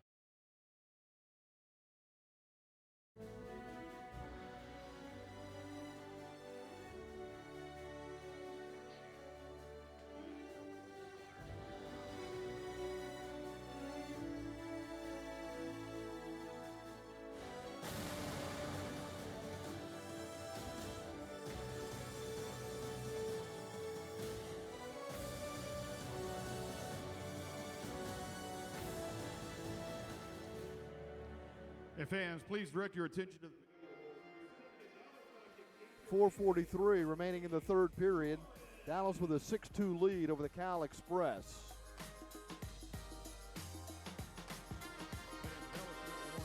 Gutierrez receives it, and here comes a blue card. Yeah, Christian Quintana. Yeah. To me, I don't know. Certainly there was contact, but I thought just Christian Quintana and he just ran into each other, frankly, Pete.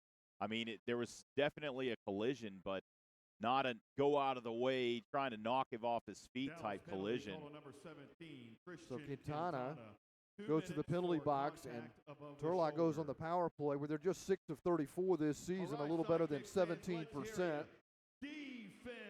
Dallas on the penalty kill, killing it just over 59% of the time. Gutierrez moves in on the left wing, scores. It'll be a very short time in the penalty box for Quintana. 9 seconds into the power play, Gutierrez scores his second goal of the game, and the Sidekicks lead is cut to 3. Gutierrez' 16th goal of the season, and man, he is really good at firing low with traffic in front of him. Really nice job. That's the second goal we've seen from Gutierrez, keeping those balls low to where Juan Gamboa can't see him coming in, and getting it in the back of the net made it look easy.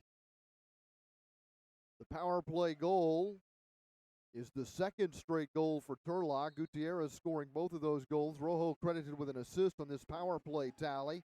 Dallas also had a power play goal in the second quarter. 6-3, Sidekicks up by 3. Campos is the target in the referee crease. And the Sidekicks really need to be careful here. 3-goal game is easy for a team to come back from. Here comes Valadez. His pass blocked by Lovano. Campos fires, and he scores. Campos with the left foot fires one past Gamboa to bring the Cal Express to within 2. They trail 6-4. They're on a 3-goal run. Campos' 9th goal of the season, and I'll tell you, the Dallas Sidekicks, they're sitting back, sitting on that lead, and they're going to watch this lead diminish here if they don't be careful. And Campos, nice job on the left foot, just upper left, beating Juan Gamboa. And Turlock, they've got life. They believe now they can come back. That was their 8th shot of the period. They're out shooting Dallas in the third quarter 8-2, and for the game, out shooting the Sidekicks 25-11. Dallas still leads by 2, 6-4, but the Sidekicks have not scored since the Lipe goal at 9:09 of the second. Up the left side, Gutierrez takes it away, beating Hernandez to the ball. Sent to the keeper, Carvalho, with 3:28 to play here in the third quarter. Dallas has really gotten away from themselves. We've seen that free-flowing Latin style, and they're just being very undisciplined. You get the foul there again. Hoya called for the foul at midfield. Bonilla with the restart over to Gutierrez. His first foul of the game. Gutierrez defended by Hoya. Leaves it for Bonilla. Bonilla to the air. Off the chest of Echeverria. Back to Gutierrez. Gutierrez moving in on the right wing side off the inboards. A one-timer for Jermaine. Block, deflected to the corner. Gutierrez again off the inboards, and a header for Echeverria. That's some beautiful indoor soccer from the Cal Express. Boy, it is. And the Sidekicks just standing around watching right now. They're just watching this thing unfold, kind of hoping that somebody else chips in and defends. And, man, you're going to leave the Turlock Cal Express wide open in front like that. They're going to get it all day. Look at that. No defender there closing down on the wide open Echeverria, and he's going to put that away all day. And, man, 5-6 now. The Sidekicks are letting that nice pad dwindle, getting ugly. Gutierrez with 2 goals and an assist in this 4-goal run. Matthew Germain also scored in the first quarter for Turlock.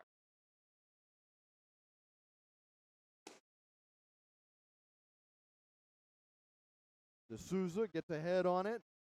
50-50 battle for possession. De La Gala is able to win the ball for Dallas and get it back to Ordonez, who sweeps it to Gamboa. The wall pass play to Ordonez, who moves up the right flank, crosses his own line, gets close to halfway, and stops as he's marked by Valadez. This is what the Sidekicks need, that possession. Just keep that possession. What was once a 5-goal lead is now just a tenuous 1-goal advantage, leading 6-5. They were up 6-1. Nice tackle poking the ball away from D'Souza by Polito, but D'Souza wins it back from the corner, puts it in the area. Carvalho kicks it back toward the corner. It's cleared by the Express, but gets only as far as Ordonez, and then behind the play, a foul. Yeah, it's the late foul there. Referee's doing a good job waiting to see if Turlock could maintain possession.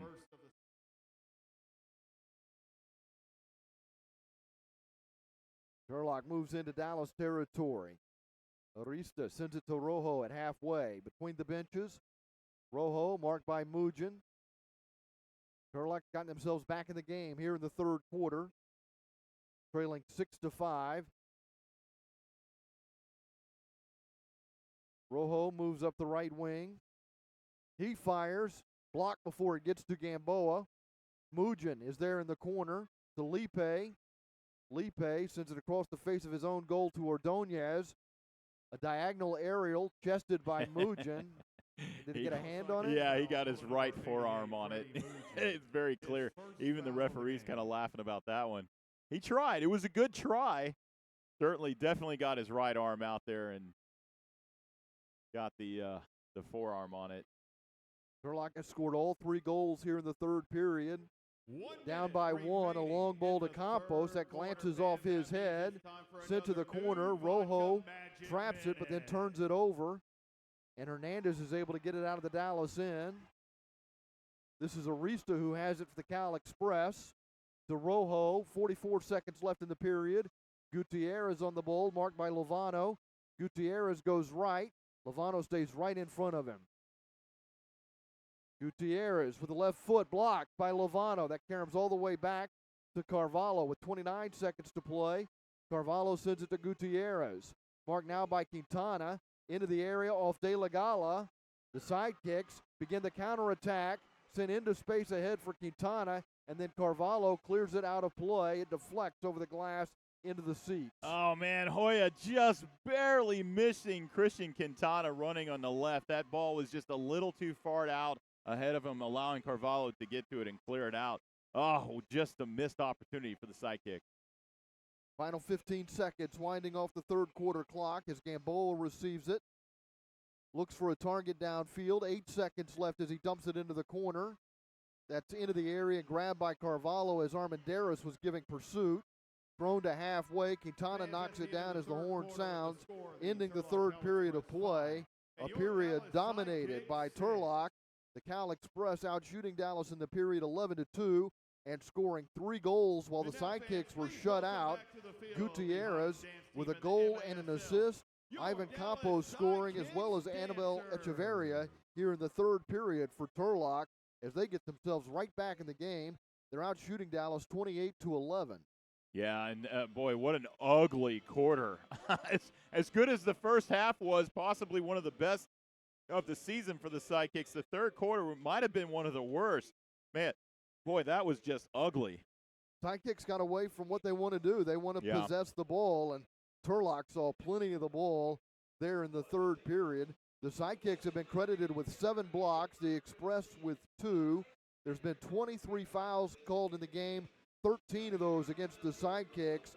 Each team has converted on a power play opportunity.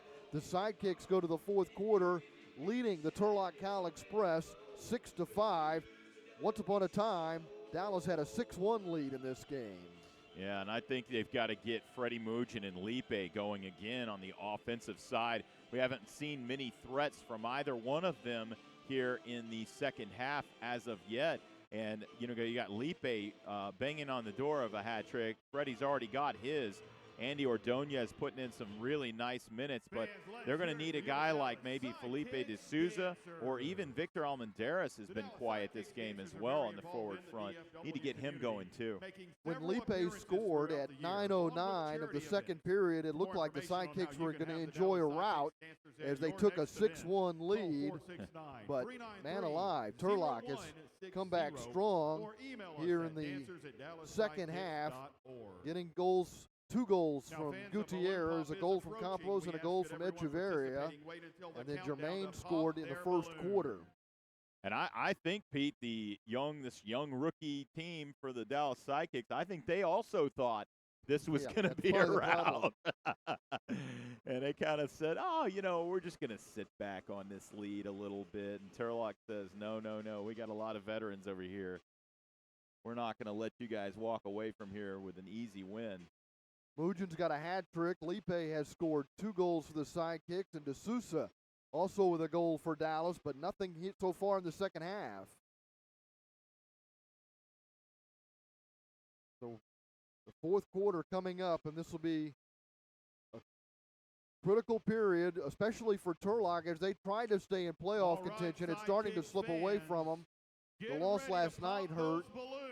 Right now it looks like a 3-team race for 2 remaining spots in the West. 7, 6, 5, Yeah, if they lose tonight, I think the mountain is too high to climb at this point.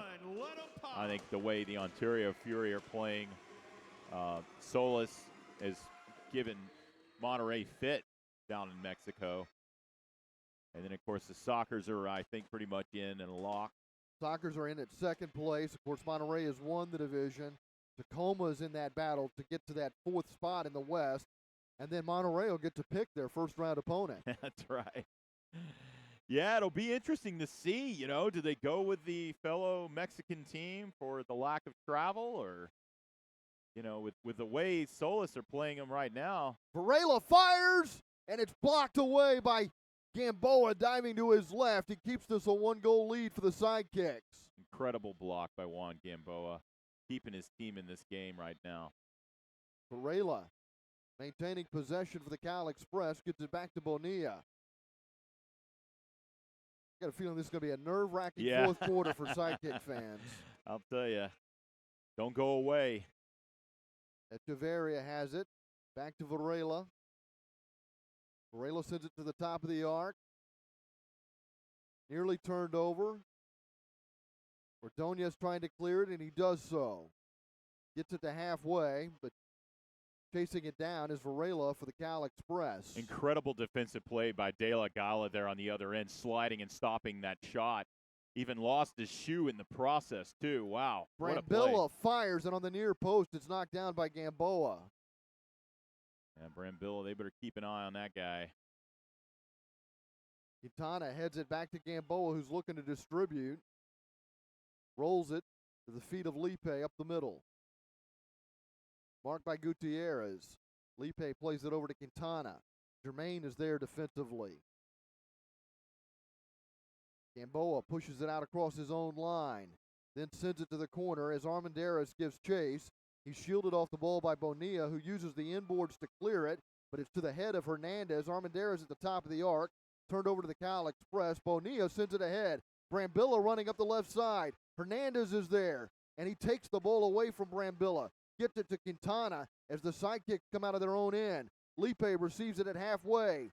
Chased by Max. Lipe from the left side fires with the left foot, misses high and wide.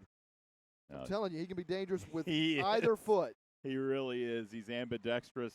And, man, I tell you, his shot is just so explosive.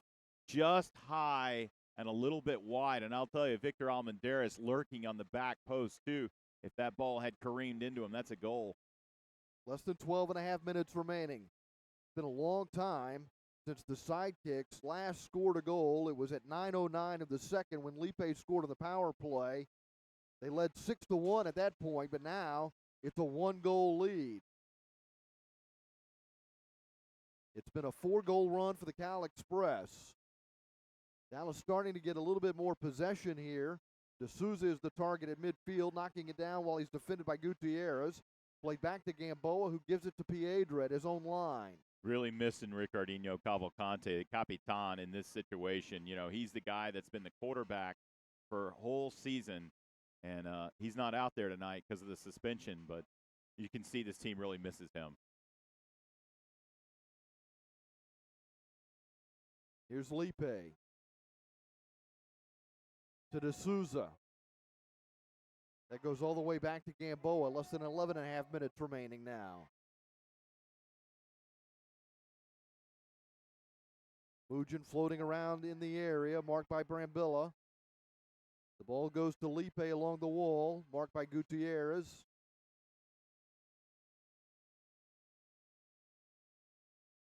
Dallas doing a much better job spacing, being patient, maintaining possession.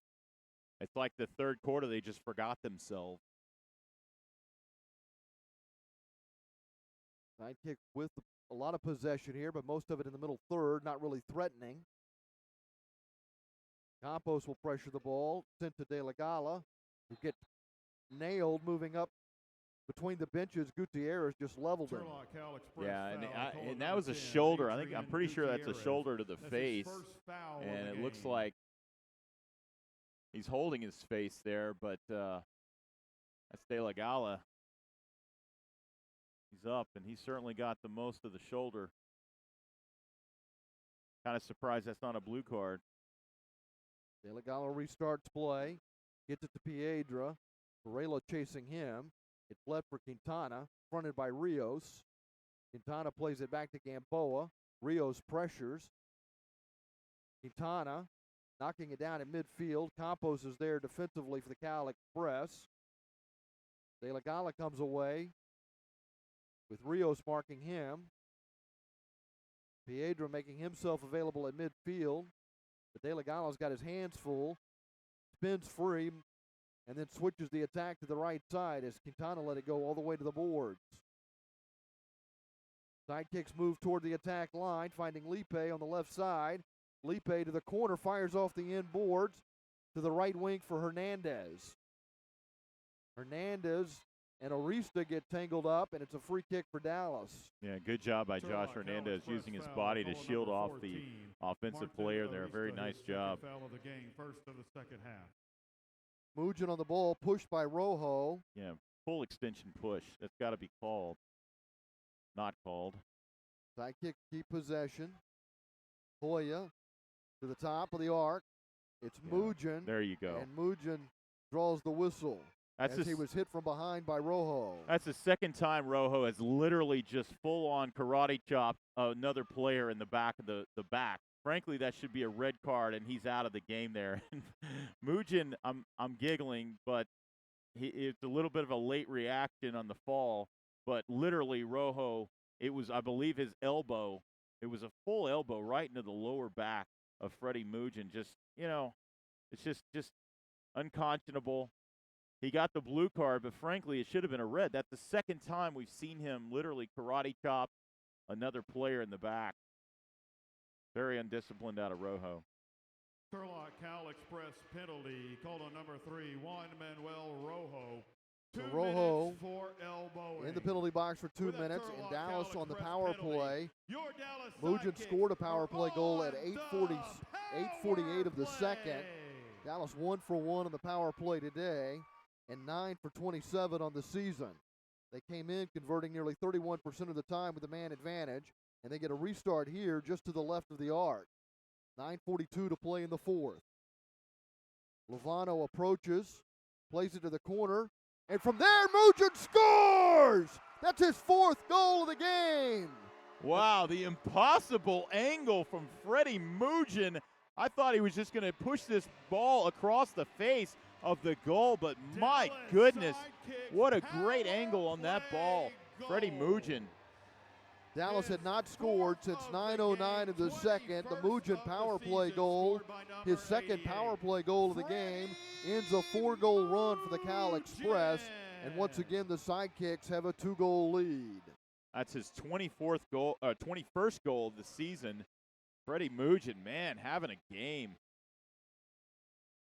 I don't know how he squirted that thing in there.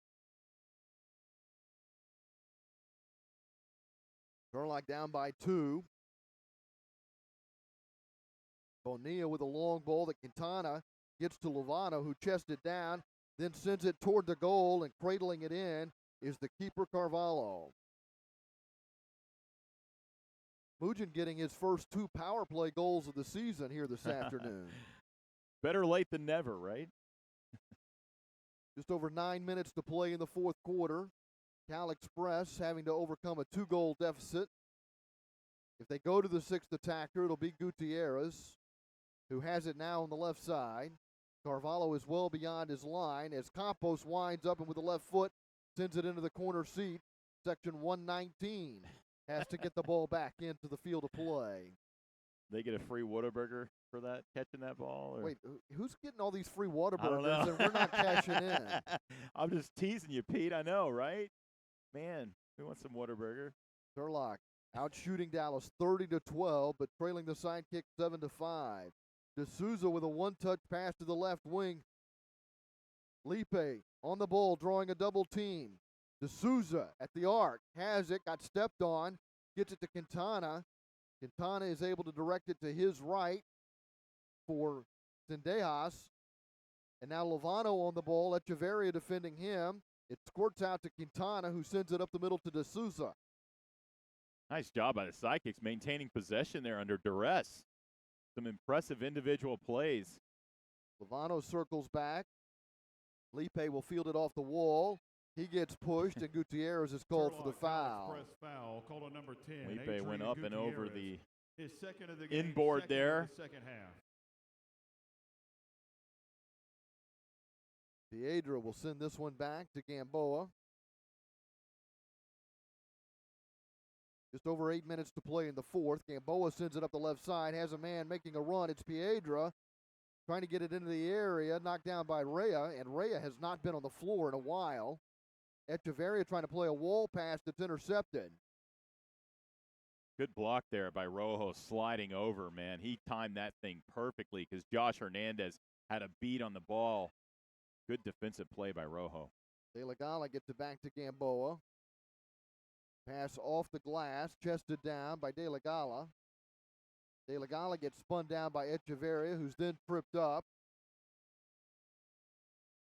And we'll have Turlock changes Cal Express made foul, before called the number restart. 31, Anibal Echeverria, his third of the Echeverria game, called for the second of foul. second half. Hernandez restarting play for Dallas with 7:30 remaining in the game. He finds De La Gala, who retreats. Gamboa getting pressure from Valadez. It's turned over, comes to Valadez at the top of the arc, faces the goal now. Over to the right wing side for Varela, back to Valadez. Switching it to the left side. Valadez finds Arista. Arista sends it back over to Valadez. At the point, Valadez sends it to the inboards, but it's intercepted and cleared. That ball out of bounds, but they tried to make it look like it went off the wall. Oh, get a little help from his teammate. Unfortunately, the refs didn't buy it. 6:53 remaining here in the fourth quarter at the Allen Event Center. Outside of being on the team, the best way to know what's happening in the MASL is to tune in to Kick This every weekend. Soccer Sam discusses the ins and outs of all the MASL action. Find Kick This every Saturday at 11 a.m. Eastern on iHeartRadio. Pete Stein along with Matt Thornton. Glad you're joining us for Dallas Sidekick Soccer here on MASL TV. It's been our privilege to bring you these games throughout the course of the season, and you can catch every game each week on the league's official streaming home, MASL.TV, and hope you'll enjoy the playoffs, which are coming up here later on. The season comes to an end March 22nd. It's been a fun one, man. We put in some work this season, Pete, doing both the Outlaws and the Sidekicks games. Man, I'll tell you, I'm fatigued. It was a lot. It was really fun. Both these franchises, great franchises led by great people, and truly an honor to work with the many, many folks who make all these games happen, including yourself, Pete. Oh, well, thank you very much, Matt.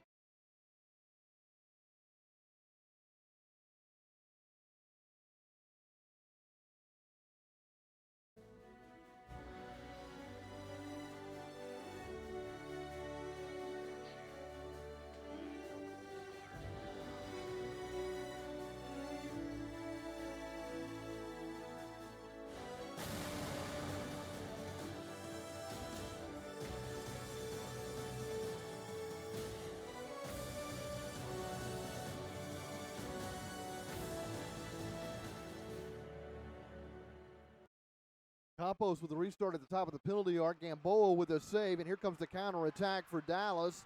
Speeding up the middle is Lipe, puts it in front, but Carvalho goes to the ground to cover it up.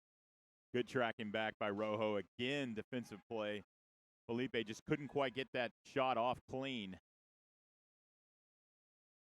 Here comes Arista. He'll fire from distance off the end glass. Comes to the top of the arc.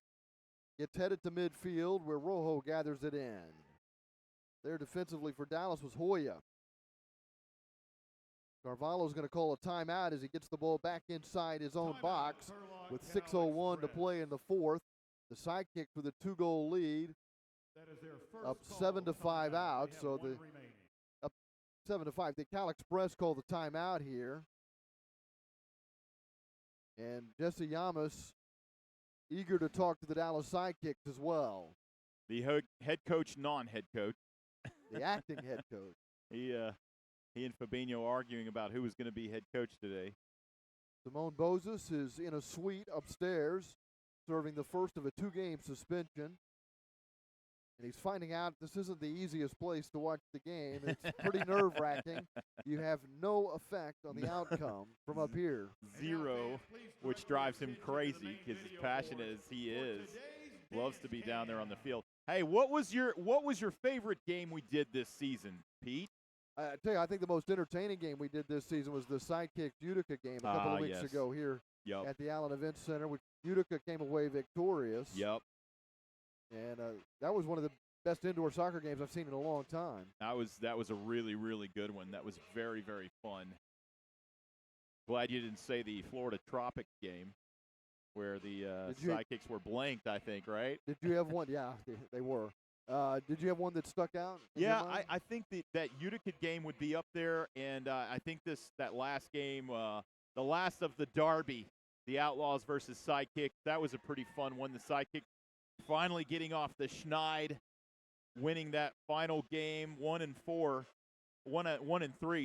but I thought that was pretty fun. A lot of passion. A lot of guys knew each other on the field, and it was a little more than just the game on the field. There was a lot of emotion in that one. I thought that was a fun one. Dallas ending a 10-game losing streak with that victory.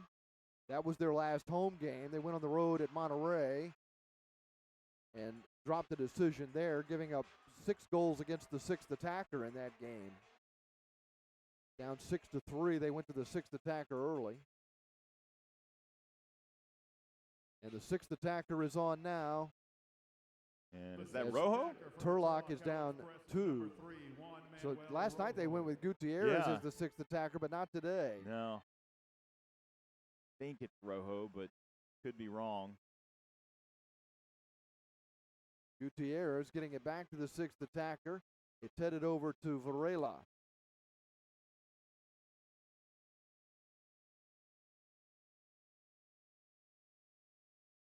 Varela with a one-touch pass to Echeverria, to Gutierrez, back to Echeverria. Gets tangled up in his feet, gets it to Varela. His shot is blocked and cleared out to midfield. I still can't see Comes the number. To Gutierrez to the corner. To Varela. Switches it to Gutierrez. Echeverria at the top of the arc. Gets tangled up with Piedra, and they've called a foul. Yeah, that's the right call there. He definitely ran over the player. Just unfortunate. It's a great, great opportunity here for Turlock. This is Rojo at the top of the penalty arc on the restart, wearing the 6th attacker kit. Feathers it out to the left wing side for Gutierrez, who misses wide right. The rebound comes out to Varela. His first foul of the game.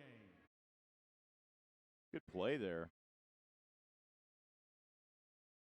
Gutierrez, impressive player. Less than 4:50 to play now here in the fourth quarter. Cal Express needing 2 to tie, playing with the 6th attacker. Varela plays it back. Rojo to Gutierrez. Back to Rojo, who finds Varela. Gutierrez open on the left side, settles it. Rojo moves up the middle, back to Varela. Into the area for Echeverria.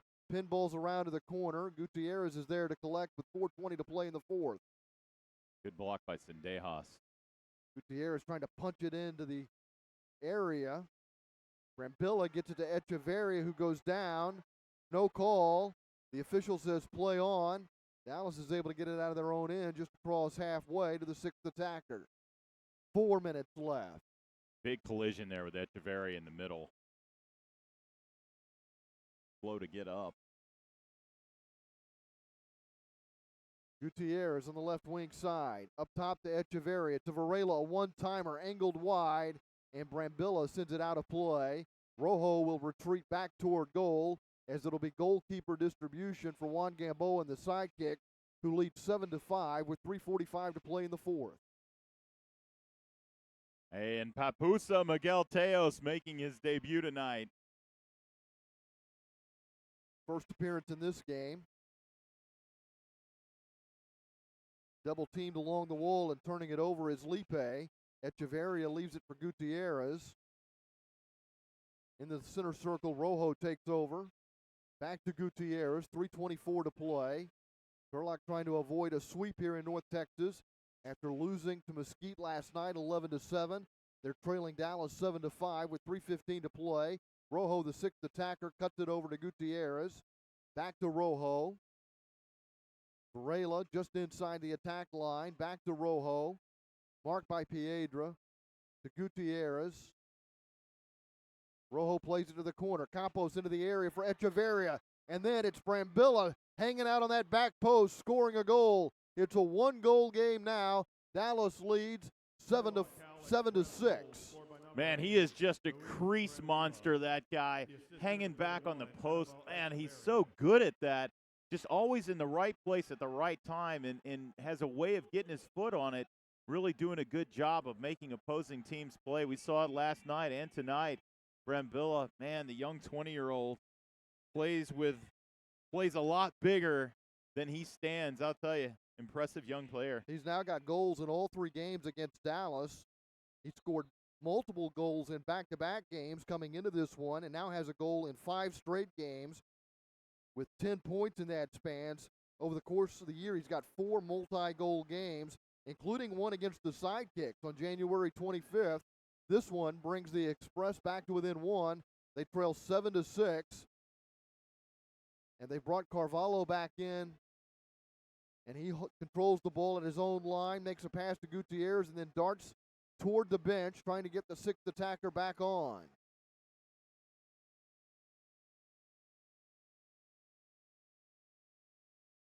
We may have too many men out there for Turlock. Yeah. Yeah. Turlock looked confused on a substitution. They did. I think Rojo and Echeverria were both coming off the bench. Yeah, they're lobbying. Trying hard.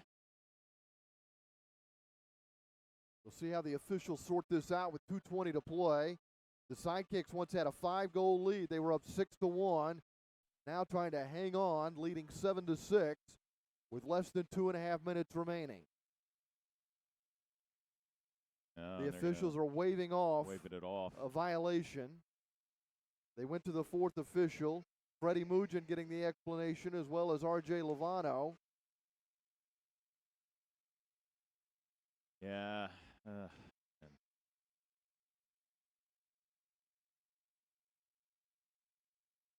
And still trying to sort it out. Fabinho, they want the card. They think there should be a card. Too many men. And I'll tell you, got a little bit of an argument. Unfortunately, it's hard to see the full field of play from up where we are with every single man. In all fairness, too, I wasn't counting either. And so they're going to go explain to head coach Jesse Yamas what's going on. Jesse Yamas, the acting head coach, filling in for Simone Boza, serving a 2-game suspension.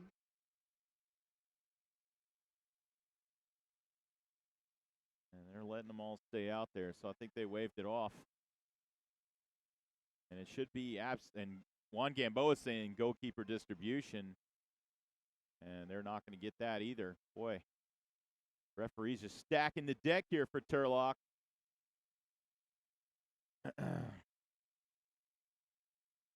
Cal Express will restart from halfway between the benches. Varela over to Gutierrez. Rojo, the 6th attacker in the center circle, has possession. Turlock just needs a goal to tie here, trying to overcome a 5-goal deficit.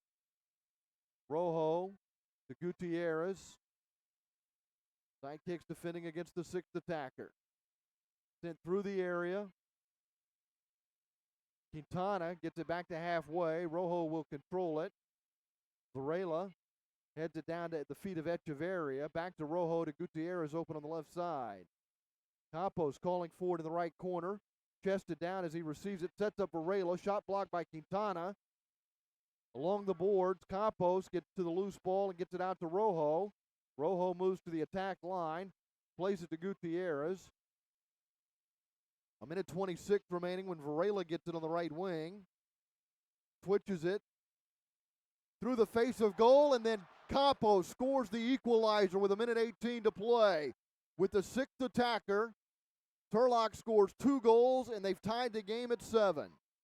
Juan Gamboa hot there because his defense didn't slide over. Just unbelievable that they just left him wide open on that right side. You just cannot do that in those types of situations. Ivan Campos making him pay. Turlock getting back-to-back goals from Brambilla and Campos with the 6th attacker. And we're not at 7-7. At 9:09 of the second, Lipe had given the Sidekicks a 6-1 lead. Sidekicks have never trailed in this game. They need a goal in the final 70 seconds of regulation to come away with a victory without going to overtime. Gutierrez, marked by Mugen, moving up the left flank toward the middle. Orista to the left corner, gets around the defender, into the area, and it's poked in. Jermaine, who scored the first goal for Turlock, gives them the lead 8-7 with 54.7 seconds remaining. Turlock press goal scored by number 9, Matthew Germain. Assist 14, Mark Arisa. Orista gets the assist as Germain scores the goal. His first goal came at 6:28 of the first, Timeout, Dallas. and that made it a 1-1 game. Then Dallas went on a 5-goal run. Turlock answered with a run of 4. Then Freddie Mugin scored a power play goal as Dallas went up 7-5. Then the Sidekicks conceded 2 goals against the 6th attacker, and now have given up the go-ahead goal with 54.7 seconds remaining.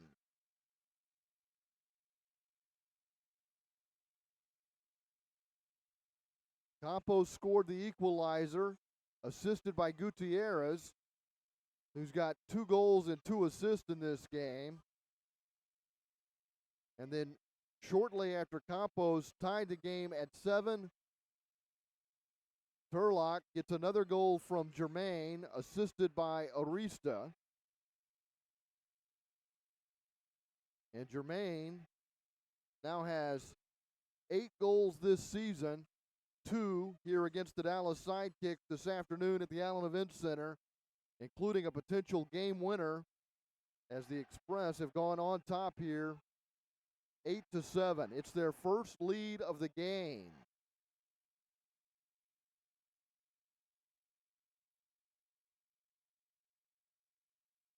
Still time for the Sidekicks to draw even.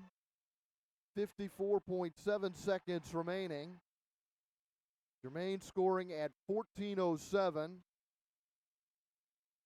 The goal coming just 24 seconds after Campos scored the equalizer with the 6th attacker. Turlock out shooting Dallas now 35-16, including 7-5, and now it's Dallas that has the 6th attacker. Down to the final 42nd.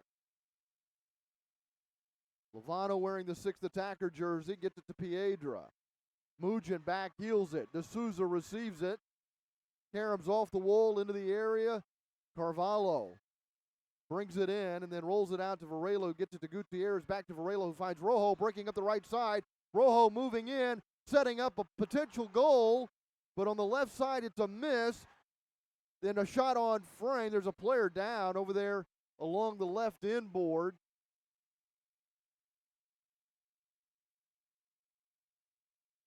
Player crashed into the board. That's Rios who's shaken up. The training staff coming to take a look at him.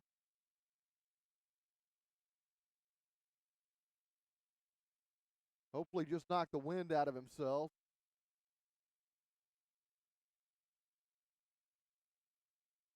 The Cal Express very close to taking a 2-goal lead. Rios gets up with a smile after getting assistance from Rojo. 13 seconds remain. It'll be goalkeeper distribution. Lovano wearing the 6th attacker kit will handle those duties.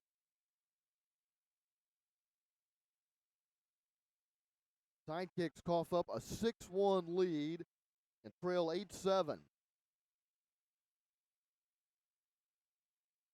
Roll down to Piedra. Lovano up the middle. Sends it to the corner. Gutierrez is there for the Cal Express to clear it. Lovano sends it back into De La Gala. Trying to spin on a one-timer. The horn sounds, and a 5-goal lead evaporates for the Dallas Sidekicks in their home finale, and they fall to the Turlock Cal Express 8-7. Turlock earning a split in their road trip to North Texas after losing at Mesquite last night 11-7. They overcome a 5-goal deficit and defeat the Dallas Sidekicks 8-7. A crushing loss for the Sidekicks, who are looking for a 4th victory here on their home field on Fan Appreciation Day. They were outshot 36-16, including 19-7 here in the second half. Lipe opened the scoring for Dallas at 2:40 of the first. Germain tied it less than 4 minutes later, assisted by Varela. It stayed 1-1 until Freddie Mugin scored his first goal of the game at 11:31 of the first. Mugin would strike again at 13:39 of the opening period, giving Dallas a 3-1 lead through the first 15 minutes. They would score the first 3 goals of the second period. D'Souza would get on the board at 2:35. Mugin would complete the hat trick at 8:48 of the second, assisted by Lipe, who would then score himself even strength at 9:09 of the second, giving Dallas the 6-1 lead. Then Gutierrez scored twice and assisted on an Echeverria goal. Campos also scored for Turlock during a 4-goal run that bridged the second and third quarters as they made it 6-5 going to the fourth. Mugin would score his 4th goal on the power play, assisted by Lovano at 5:24 of the fourth, giving Dallas a 7-5 lead. So with the 6th attacker, Turlock scored twice. First, Brambilla assisted by Echeverria, and then Campos assisted by Gutierrez. And after it was tied 7-7, Turlock took the lead on Jermaine's 2nd goal of the game with 53 seconds remaining, assisted by Martin Orista. And Turlock rallies for an 8-7 victory. They improved to 8-12 on the season. They're now 3-6 on the road, 6-12 against the West. The Sidekicks fall to 3-19, have lost 2 in a row. They wrap up their home schedule with a 3-9 record. They're 2-17 against the West and now have a goal differential of -86. Juan Gamboa had a sensational day, and if there was any justice, Gamboa would have a win to show for it. He does have the save of the game. Along the inboard, somehow he kept that shot from crossing the goal line. Gamboa's been terrific all year. Our goal of the game was Freddie Mugin's cheeky little back heel into the goal that made it 5-1 at 8:48 of the second, and it sure looked at the time like the Sidekicks were going to roll to a victory, but the Turlock Cal Express had other ideas, and they rallied from a 5-goal deficit to defeat Dallas today, 8-7. Shortly, we'll be going down on the field to talk to the man of the match. Matthew Thornton has made his way down to the field. Dallas led 6-2 at halftime, but they get outscored in the second half, 6-1 this afternoon. And it was Adrian Gutierrez who played a vital role in this victory for the Cal Express. Gutierrez came to Texas as their leading scorer. He had 2 goals and 2 assists today. Jermaine and Campos also finished with 2 goals. Let's go down to Matt Thornton.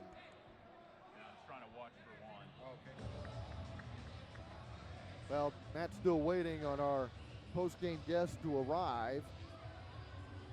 The Sidekicks hosting Turlock here on Fan Appreciation Day, and the fans leave somewhat brokenhearted. The team taking a final picture this season, and of course, there's a lot of faces missing from that picture. Talk about Cam Brown not being with the team right now. Archer Evo is not with the team right now. Of course, they lost a lot of their veteran players to Mesquite before the season even started, and they've been battling injuries throughout the campaign. Some of the young players that came up and showed promise also out due to injury. But I'll tell you what, a star was born in Lipe, and right now, Matt Thornton is standing by with Juan Gamboa. My MVP of the season, goalkeeper Juan Gamboa. Let's hear it for Juan Gamboa, everyone. Juan, I know it's a tough loss tonight, but you, my friend, you lead your team on, off the field. You're a great player. Talk a little bit about your season. I mean, first of all, thank you to all the fans that came and supported our last home game. And then, I mean, it's not the season we wanted. We worked as hard as we could. We did what we could. Unfortunately, we didn't get the results. I mean, sometimes that's how it goes. I know the losses are tough on you, but you're just such a great leader. And I know this great franchise has better days ahead. Lots of rookies, lots of great young players that are coming up. How do you feel about the future? I mean, like you said, a lot of rookies that learned a lot this year.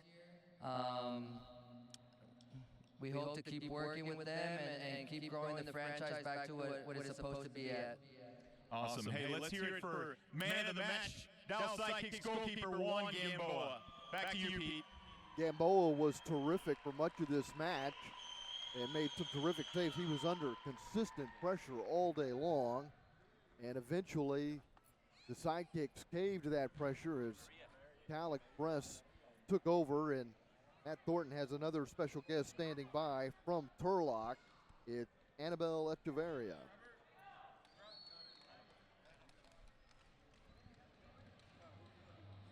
All right, we're here with the Turlock Express man of the match, Annabelle Echeverria. Congratulations, Annabelle. Thank you.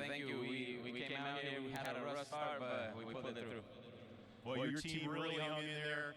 Disappointing loss for the Dallas Sidekicks. Boy, there's no quitting you guys at all, and you're hanging on to that potentially that last playoff spot. How do you like your odds? Our odds are good. We like our odds. You know, obviously sometimes we make it tough on ourselves, but it's the nature of the game, and we keep a hold of ourselves and we keep pushing. So we still got more. Well, you play with a lot of heart. We wish you the best of luck on the rest of the season and potentially in the playoffs. Annabelle Echeverria, your Turlock Express man of the match. Well, the to you, Sidekicks Pete. double here at home today, losing to Turlock 8-7. The San Diego Sockers and Tacoma Stars will be in action later today. Tacoma trying to get into that playoff picture. Florida has defeated St. Louis today 14-6. It was Milwaukee overwhelming Orlando 12-6. Kansas City upset Utica 7-6. Our final score here at the Allen Event Center: the Turlock Cal Express 8, the Dallas Sidekicks 7. The Cal Express earn a split in their two-legged trip here to North Texas after losing to Mesquite last night. They defeat Dallas in come-from-behind fashion 8-7. Tune in Saturday, March 14th for more Dallas Sidekicks action on MASL TV. The Sidekicks will be on the road to face Utica City. They played a great game here at the Allen Event Center. They're in action at Utica next Saturday at 6 Central. For Matt Thornton, I'm Pete Stein saying so long from the Allen Event Center.